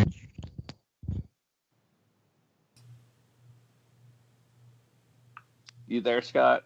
Yeah, Jamie, are you still there? Did you? Sound like she might have went out. Yeah, we apologize. We've been having a little bit of a Skype issue here. Hopefully, Jamie is still Okay. there. There she is. I think I got it. Okay. You got most of it out. Yeah, Here I am. It's back. Okay, but yeah, that this basically that this symbol is the representation of history repeating itself, of the wheel itself. Oh, interesting. Okay, I can go along with that. Oh, by the way, do we buy? I'm flipping back to the episode again. Do we buy that when Tyrion is reasoning for Bran, since he cannot have offspring, although it means that they will now pretty much come together and vote on who will be their next leaders, as opposed to it just be by lineage, so you don't end up with another King Joffrey kind of a situation, which is actually kind of smart, actually. But do we go along with the idea that would be what Dany's idea was about breaking the wheel? Because technically it sort of does, but you kind of got the impression she meant something a bit bigger than that, or is that just me? No, I think in practice, Dany's idea is different. In reality, Dany's idea would have been still a form of tyranny. Yeah. So I think what Tyrion accomplishes is a compromise between those two ideas. Yeah. Mm-hmm. So basically, it's what the sane queen would have come up with, not the mad queen. Well, that's an interesting question, because I want to ask you. Yeah. I want to ask you this. I don't think she went mad. Like hearing her talk in her speech, up until a point, it's compelling. And then it goes a little too far. When she's talking to Jon, I had great sympathy for her. But then she goes just a little too far. I don't think she went mad. I think that she was so focused. Yeah. Yeah, that's what Scott and I have talked about that before, that it's her on her own is exactly who she is right now. She's always had a really moral council around her. Mm-hmm. Yes. Until they all got killed off. Right. Yeah. I mean, I'm obviously joking by saying Mad Queen. I don't necessarily think she went quote unquote mad, although I would point out, you can go off and not necessarily be like a crazy slobbering psychotic. You're basically whatever what you were saying. Without those people there to guide her, her moral compass just kind of went off, where you could rationalize, like, yeah, I need to rule by fear, so now I'm going to slaughter tens, if not hundreds of thousands of people. Right. I get that, but I think what you all said was accurate. That she had people that grounded her. Yeah. And as she lost those, as any person does, you lose important people to you, and you lose something from that. And, just like Scott, you and I and Dan will help center Jamie next year if she comes to the meetup. We will surround her as her small council of upright, moral people. Oh God. If you have people like Dan and me in that role, It's like the worst council ever. maybe to like get like totally shit-faced or something. But speaking of small, Scott, which one of us will say I drink and know things? Which one of us would say that, Scott? Based on the last couple outings there, I think you might be the one to say that. And I'll just be saying I know nothing. And one last thing about that council, then I want to go back to this. I thought it was funny when Bran mentions that he doesn't have a Master of Whisperers as of yet. And I'm like, dude, you're the one king who doesn't need a Master of Whisperers. Right. You can find out and see anything anyway. You could just like, I'm gonna go warg into another raven or a rat or something, or blah blah blah blah blah, whatever, or some idiot, a new Hodor or something. Anyway, get back to this. We kind of forgot why Sam stole the books from the Citadel. Yeah, that's kind of funny. He's not in it. And he kept making, in fact, and also the fact that Sam even made references again to those books that he stole, but those books never really came in handy for anything that happened. Oh well. Okay. This one is stupid. I don't really agree with it because it's just dumb. We kind of forgot why we made Cersei pregnant in the first place. I think they took care of that. And also fetal alcohol syndrome.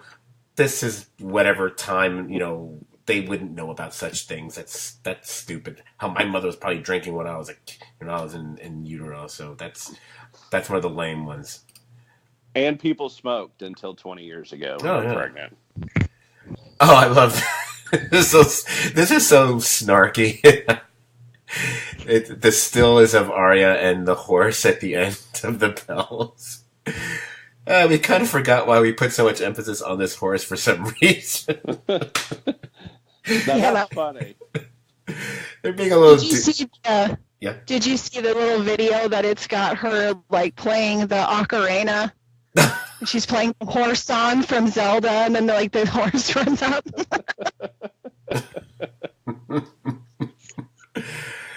I have not seen that, but I do need to see it. This is one of the more snarky ones. We kind of forgot what Bran's powers or purpose was, so we just had him take naps and zing one-liners the whole season. I gotta say, it's hard to disagree with that one. Because you kind of have a point. During the long night, the whole thing where he ends up war, what was the point of that? He's him flapping around, but there's never any point or use to it. He never gets any. I was like, what is? You said that, and it reminded me that they did a callback when he left the council. Where he did the same thing he did to Theon. He said, "I got to go now." It's like that's Bran's catchphrase. It's like I'm sorry, but I got to go now. I'm outie. Yeah. The next one's a still where apparently Grey Worm is clearly wearing or not wearing a cod piece, whereas Grey Worm kind of forgot he had no penis, so we'll just skip that one. That's kind of mean. We kind of forgot that we shortened the season to 6 episodes when you try to cram Dany's character development into previous one. This really kind of goes to, I think we would have just been happier if the show had the last 2 seasons have been 2 full 10-episode seasons. And they could, because that way you really could have built out the whole war with the Army of the Dead instead of pushing it all into just basically one episode and that was it. And it kind of bothered me that ended up having that was as big as Jon fighting Ramsay, and I'm sorry, it should have been 10 times as big as that. Right. I mean, and then you kind of wipe out but they wiped out an entire race of people. No, you didn't apparently, because all the Dothraki were there. Oh, here we go. We kind of forgot that we killed off basically all the Dothraki. So yeah, you did forget that. Oh, this is a really funny one. We kind of forgot how to count.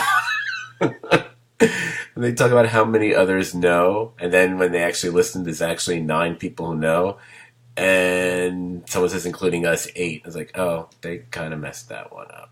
Mm-hmm. And then we have a whole bunch of characters they forgot about.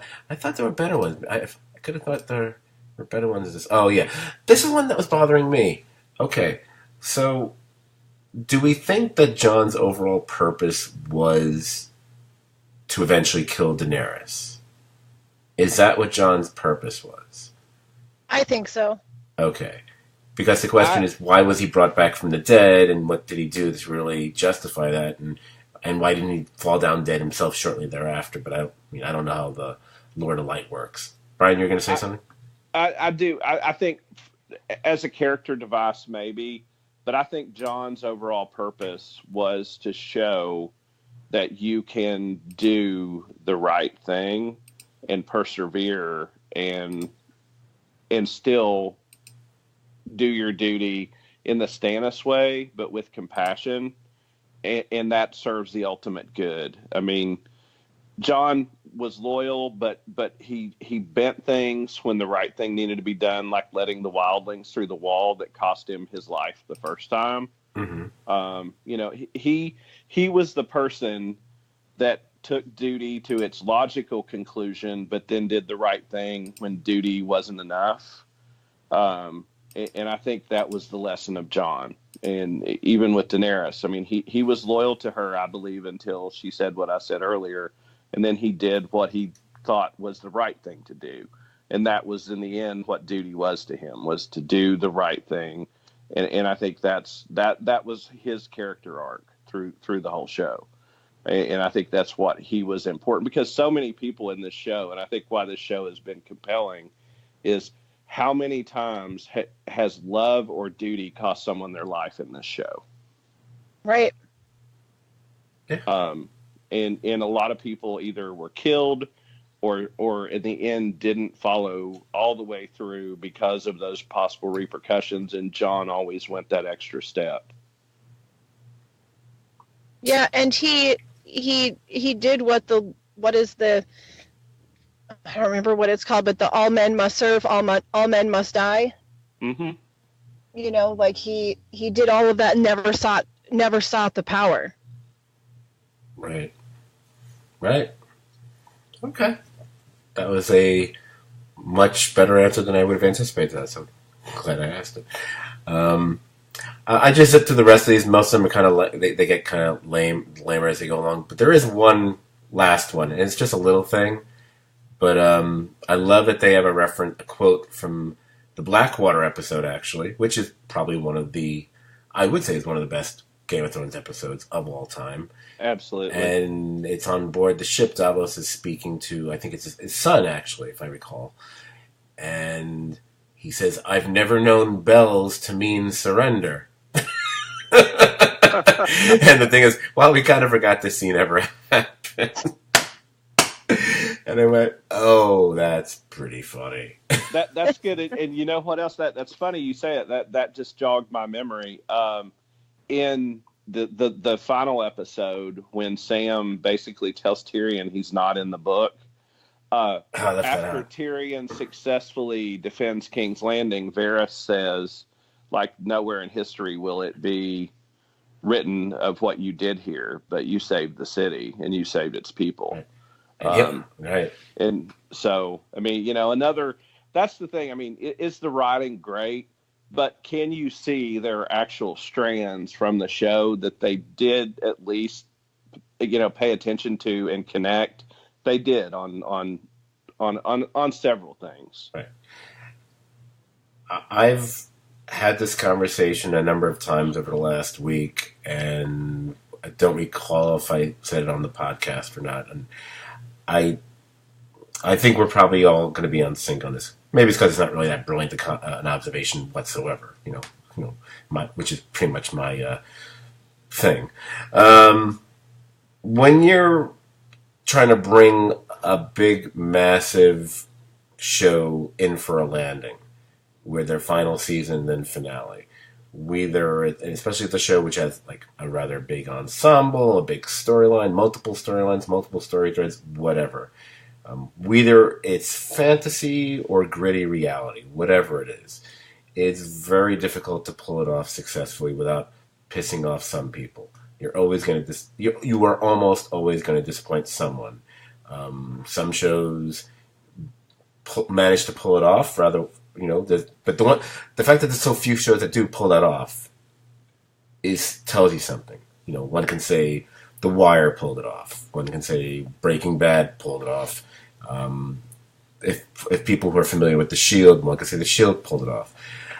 Other shows, then once you get beyond that handful, everything else starts becoming less or more polarizing. Some more so than others. BSG, I know if Dan was here, he'd be speaking up for BSG, but there are a number of people who were not happy with certain aspects of that finale and certain storylines and how they were tended to in BSG. It was a really good ending, and everybody else was dumb who thinks that it wasn't. I like that ending as well, but the thing that bothered me in that, and it's much like in this, is that I think the writers were ambitious with Starbuck, but they kind of were really weird with how they handled her. Ended it. Right. Yeah, You know. I personally, I have mixed feelings about that. I don't want to really get too much into that feeling because I'm just trying to make a bigger point. Sure. I'll just say I did not like how they handled Starbuck for the last season and a half of that show, and the finale didn't do me any favors in that regard either. And I didn't hate the finale. But it felt top loaded to me, and I was kind of like, and the rest of it kind of drifted a bit for me. Didn't hate it. Right. It just, I'll just make this a general comment. In my opinion, humble or otherwise, if you have a series, I don't care if it's 3 seasons or 8 seasons or whatever your show is. If it's a show that you've told a big story or whatever kind of story, and then you're bringing it in for that finale, and so there's a closure of a journey, or whatever you want to call it. I'm sorry, that finale should be one of. I'm not saying the finale has to be the best episode of that series. That's a bit much, but it should be one of the. It should at the very least be in the top 10 of that series, because those shows I just mentioned before, you can make that case for those episodes. And when it doesn't, then you get. I'm not saying it's bad. Just then, that's when you start to get into the thing where, well, then you have people who are disappointed by aspects of it. Whether you're The Sopranos, whether you're BSG, whether you're the show that's been cited a lot in the last week, Lost, which has we may have a lot of friends who are massive Lost fans, and I am one of them, but we're kind of putting our hands over our ears and going blah blah blah blah blah because most people do not have a fond memory of the way Lost ended. Which takes us to Game of Thrones, and it seems like I seem to have encountered more and more people who were, if they didn't out and out hate it, they were just disappointed by it. They were just, they may come as like Shame of Thrones or this, that, or the other thing, where I start talking to them about it, and it seems like there's things about it that they like, but ultimately they were kind of like, they felt let down by it. And and there's nothing wrong with them saying that. I mean, and I agree with some of what they're saying. As we said in this podcast, I mean, having Bran be the guy who ends up on the throne is not going to be a choice which is really going to excite people. We rationalize it. We say it makes sense. We can understand why that would be the case. But would we say, oh, that was a really satisfying or good choice for us? Probably not. But we understand the choice. Some of these people don't understand it. So what I'm trying to finish this up by saying, like, my feeling on this episode is I liked it, but I didn't love it. What I think about the season is I wish they had just taken the time to breathe more. I don't understand how they had so much time, but they only put out 6 episodes, and this is what we ended up with. And granted, a lot of that was due to post-production and the effects of doing these episodes, because they're like movies essentially. But I wish they'd taken another few months and given us something more. And Right. And the last thing I'll say, and then I'll shut up, is I've also noticed there's a difference in opinions of people who are just catching up with the show and did a whole binge of it all at once, and people who have been waiting, for the last couple of years for them to get back. Yep. And I think the people who are waiting longer and maybe who had invested, the last, when people say, I invested 10 years of my life, like, well, it's not like you spent every day of your life on Game of Thrones. Shut up. Right. But I know what they mean. Like if my friend she just watched it like from February to now, she doesn't have that time spent experience invested in the show the way someone who's been watching it for 10 years does. So she's not gonna. So she might have been disappointed per se, and I'm not saying that she was or she wasn't, but it won't be as a feeling as that person who was watching back in 2009, 2010, whatever it was when the show first started. Yeah, because you don't have all of those hours talking with other people and trying to pick up on little clues and where are the twists and where's the story going. And Yeah, I agree with that, Jamie. Totally. That was a big deal with Lost. People that binge watched it had no problems. Like, and most people that I encountered anyway, with the finale, they really had no problems with it. They were like, "Oh, okay." Whereas the people that have been watching it over the years, I mean, you know how big that show was with chat rooms and forums and and podcasts and what does this mean? What is this? Where's this going to come back? That was the funnest part of the show, really, was what's going to happen with all of these storylines they're dangling in front of us. So at the end, it was a harder pill to swallow to realize the mystery of the show, that so much of it wouldn't be answered, because that's what we spent so much time doing. Right. Something like Game of Thrones has some of that in it, but it's a lot more cut and dry. It's not all about the twists and the turns and the red herrings. It's it's about it's about honor, and it's about brutality, and somewhat love and loyalty, and how hard it is to make all of those things work together. So there's going to be people that are disappointed because of the writing. I'm not 100% on board with this season, and I've loved all of them up until now. But I think on the main themes, they still hit it. At the end with the finale, they still hit it. I was worried after last episode, but to me, it's not the perfect little bow that I would have put on it. But I don't have a lot to complain about, not compared to the last episode. Honestly, I think the last episode screwed up way more for the finale for me than the finale actually did. I think it's hard to have people wait 2 years for something and ever please them.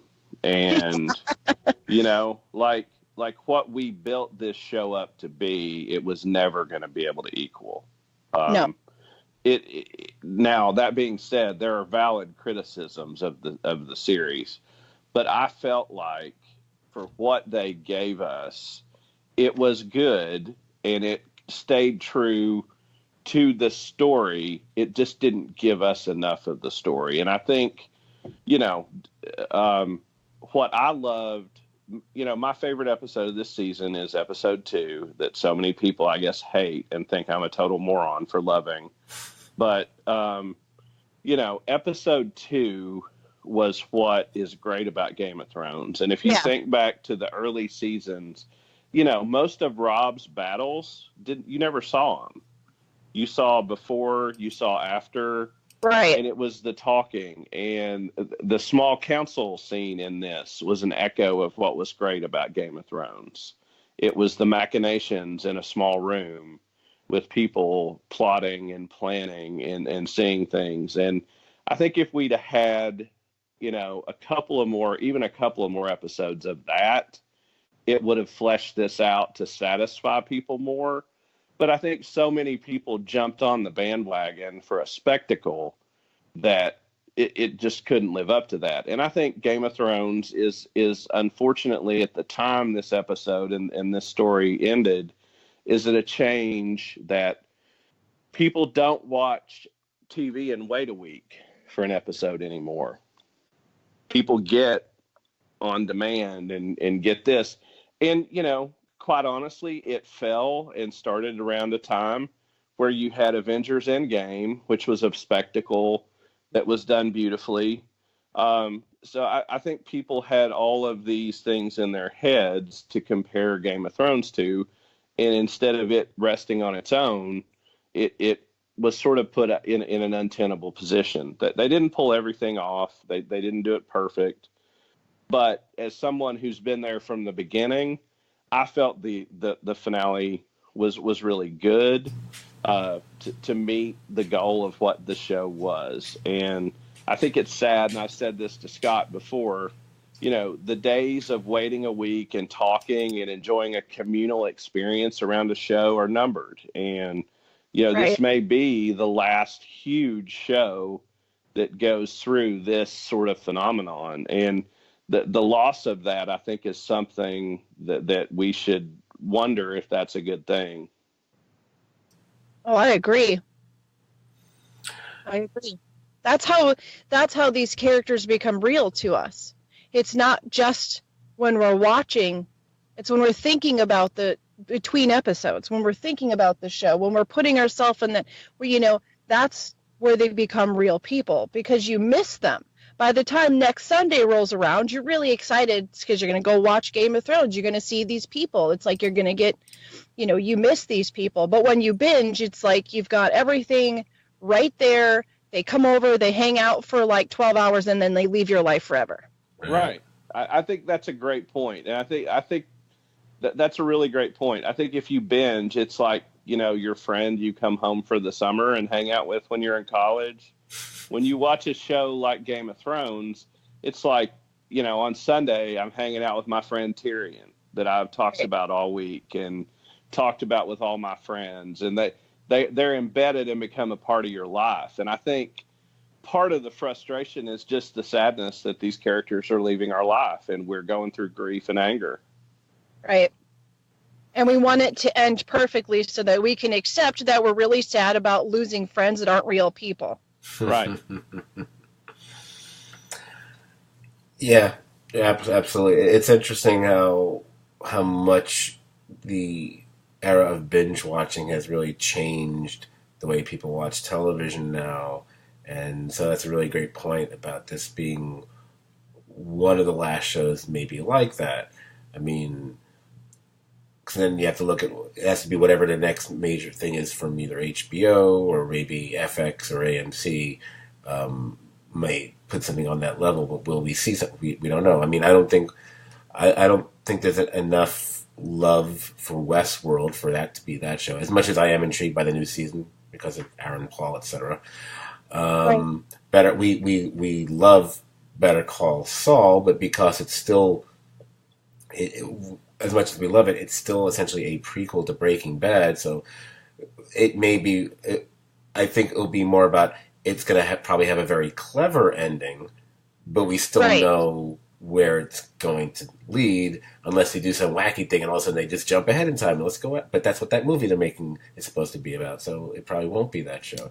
And I think we've all given up. I think everyone with half a brain has probably given up on The Walking Dead, so fuck that show. Yeah, so it's interesting. It may very well be that. That's kind of, and being especially if you're someone like me and Brian specifically, because I believe we're a little bit older than you, Jamie. But still, all three of us, that's a a day. like a day, please. Unless me and Brian are a lot younger than I think we are. Yay, thanks, Jamie. But in a weird way, it's almost it's not weird. It's sad because that's a really dramatic shift in something we've been used to for several decades now. Mm-hmm. I mean, it goes all the way.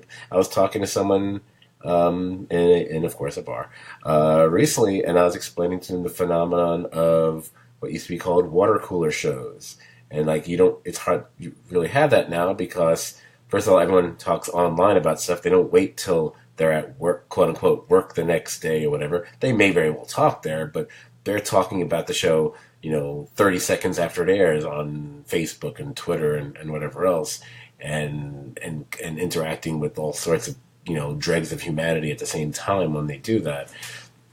But it's changed the way we watch and think about and talk about television.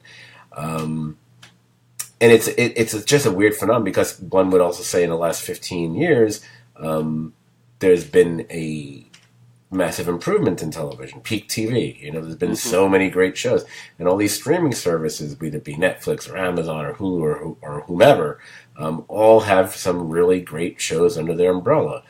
But unless you try to enforce something for yourself, you don't have that experience.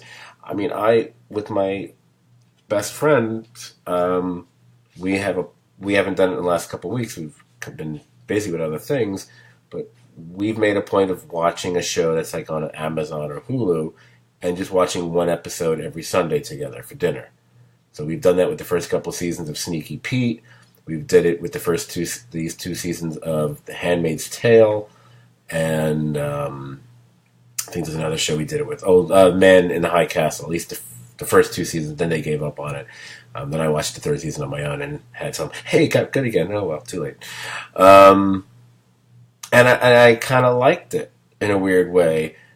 But I have to admit, there was part of me that's like, it's really hard for me to resist just, going ahead and watching it on my own at home. But, I'm kind of like, it's kind of like, not opening up a present kind of a feeling, it's, so every Sunday's Christmas, unless it's a shitty episode. Oh, then it's really like Christmas. But, yeah, I really agree with all that. It's really, it's well said. Much better than I've been talking lately.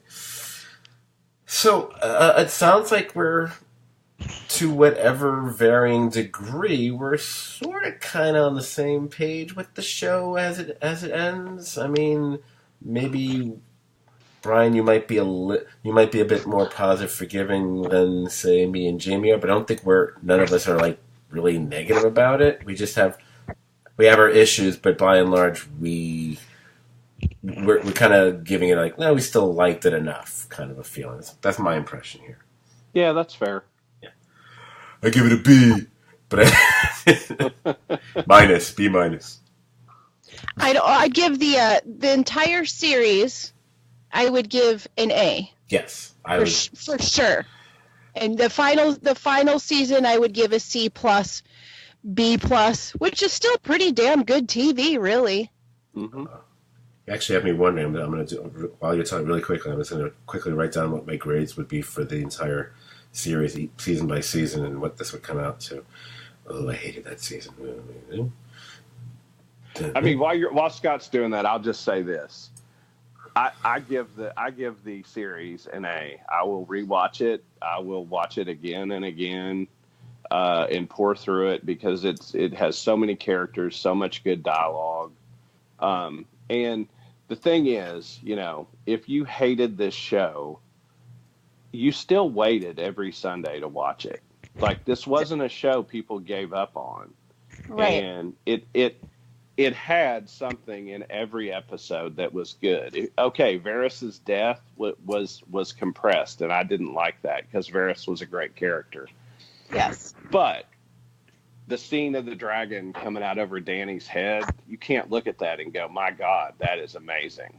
You can't, this show had something that every week, if you didn't like the episode you watched, it still had something in it that was compelling. Yeah, I would absolutely agree. I'll go along with that. There's not an episode of this show that you ever went, that episode sucked. There was something in every, unless you're a certain person who I won't name. Someone whose name might be in the title of the podcast. Or God. Actually, there's 2 people, I guess. Yeah, they both have D's in their names. But it was compelling. It was enjoyable. And every Sunday, I had my HBO Now loaded up, and it would pop up at 8:58, and I would be excited to hit OK. Yep. I look forward to it every week. So I can complain about things here or there, but overall, I really can't. Okay. Just doing my math here, sorry. Scott. I'm really trying to figure this out. Writing his papers. I'm almost there. Do we need Price Waterhouse to verify these results? Okay, all right. I think I just finished. Wow, I'm actually going to get this right down to the last. Jesus Christ, I'm an idiot. Okay, that's fine. All right, so I love the first 4 seasons of the show. So AA, right? I kind of hate. I'm on record as not being a fan of season 5. So I knocked that all the way down to like a C+. Because I really kind of hate it. Season 6 is better. Make that a B+. Season 7 kind of was they start acting really stupid. B-. And I'm going to be meaner on this season than I thought I was going to be, just to piss off Brian. No, I'm just kidding. So I'm giving this season a C. And But overall, for the series, that would make me right around. It's a B. I'm giving the series a B plus overall. All right, that works for me. It works for me because it's not. It's not in my. I mean, if you ask me like my top 5 TV series of all time, it's not there. It's probably not in my top 10 either. Top 20 perhaps, but not. It's not in my top 10. So wow. B plus, I can live with that. I'm talking about the history of TV, like the Twilight Zone is in that list, and stuff like that. It's just outside my top 5, but not by a lot. Because I'll be the guy like, oh yeah, Magnum PI greater than Game of. No. That's right. I'm just fucking with you, but it is.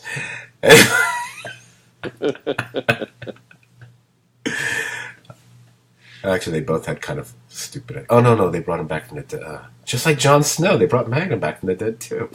Wait, there should be a paper I write that. And his team, that was his small council, TC. Anyway, the master of helicopters. And you had a Brit Higgins. There we go. All right, so okay, I think it's time to. Oh boy. Okay, this went on longer than I thought. Okay, as that for that before. So that brings this podcast to a close. I do believe the podcast is surviving to see another day. Yeah. As far as what we will be doing in the near future, I'll tell you what I'd like to do. And I don't know if Dan, I've not spoken with Dan about it, so I don't know if Dan will be participating or not. I think it depends. Like there's certain things that are coming up over the next few months. I think he will want to. There's certain things I think he might not have time to. For example, I think I would love to do a podcast just about the the Deadwood movie that's going to come out next week. If he's not available to do it, whoever else, if either of you want to climb aboard for that one, I really would love to do that because it'll make up for the fact that obviously never did a Deadpool. I keep wanting to say Deadpool. Deadwood. That would be a great mashup. Well, I love me some cowboys and swear words, So there you go. If it could be the 3 of us, it could be the 4 of us. I would love to do that. It's number 1. There's a couple Netflix shows that are returning that I actually think are among the best podcasts that me and Dan have done over the last few years. I'm hoping he'll be able to make time to watch them in like a short amount of time so we can do them. I'm talking about the second season of Dark is coming, I think, toward sometime next month. Yes. And the second season. Let me guess. Mindhunter. Yeah. Oh, if I got to do that sucker by myself, as much as no one wants to hear me, I have Mindhunter is a must. Mindhunter, that might be one of my favorite. That's in my top 10 STVD podcasts. I love the Mindhunter podcast. I love that show so much. So excited. It's coming back, I think, in August, I think I heard. That's a must. In between all these, Legion's also coming back. Yes. And I know that many, myself included, once I had to take a step back and look at it, we might not have loved the second season the way we did the first one. Justifiably so, I think, also. Nevertheless, I am looking forward to the season. We know it's going to be the final season. We want to see what they're going to do. Here's what I want to do. I would like to at least start to do the podcast about it. If at a certain point in the season, I haven't looked up how many episodes it's going to be. I don't know if it's going to be 8 or 9 or 10. That I don't know. But I'm going to say if after the first, say, like 3 episodes, it's clearly it's too much like homework. Whoever is doing this podcast with me, I don't know if Dan's going to go back to watch the show or not. I hope he does. Brian, I know you watch it. Jamie, if I couldn't remember if you watched Legion or not. Sound like you did from your reaction. I did watch it until about halfway through last season, I'll be honest, and I kind of went, I don't know what's happening. There you go. But I would really like to do the Legion podcast I know it's a little show. A lot of people don't watch it. I don't care. I just kind of want to do it. So there's a number of possible things I think we can podcast about, through the summer going, which makes up for the fact there's no Better Call Saul this year. I don't know. I'm not clear when Fargo is coming back. I know they're doing it. They actually are doing a new season of Fargo. Can't believe it.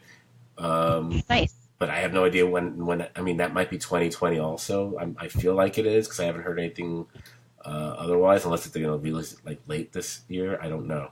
I know it's just got another crazy cast going on. Guys, IMDb it. You'll see what I'm talking about. Oh, it's insane. Yeah, here we go again. So hopefully this time it's good from the get go, not like the last one. So yeah, so there's a bunch of things we want to do. We'll see how it works out. I will, even though I kind of broke it during this podcast, I so apologies once again. I will try to let other people speak more. I will make the effort. I was good for part of this podcast, at least. And we'll see where we go from there. That's it. Oh, sounds good. So, Awesome. if you were able to get through a, good Lord, 2.5-hour podcast, okay, that shit's got to stop. By the way, I'm going to. It's my fault. I'm going to enforce it myself. Treat it like a TV show with a fucking running clock. Try to get these things in. My pledge is to get these things in an hour or less. It's been done. It can be done. I'll probably go a little bit over an hour. But that's the effort that will be made. Of course, if we're doing an entire season of a show in one podcast. Anyway, see, I'm already making excuses. Already doing it.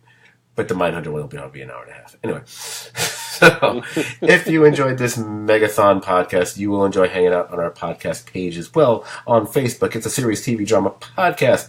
Like the page, join the conversation, and all that good stuff. You can also find us on iTunes, where you can subscribe to our feed and rate and review us. I forgot. I haven't checked to see if we got any new ones. I don't know. Maybe we did. But those are always appreciated. You can also just Google Serious TV Drama Podcast and find us at a billion other places. And what's the other thing I always say? Twitter. Yeah, you can follow us on Twitter. Our handle there is at STVD Podcast. STVD as in Serious TV Drama.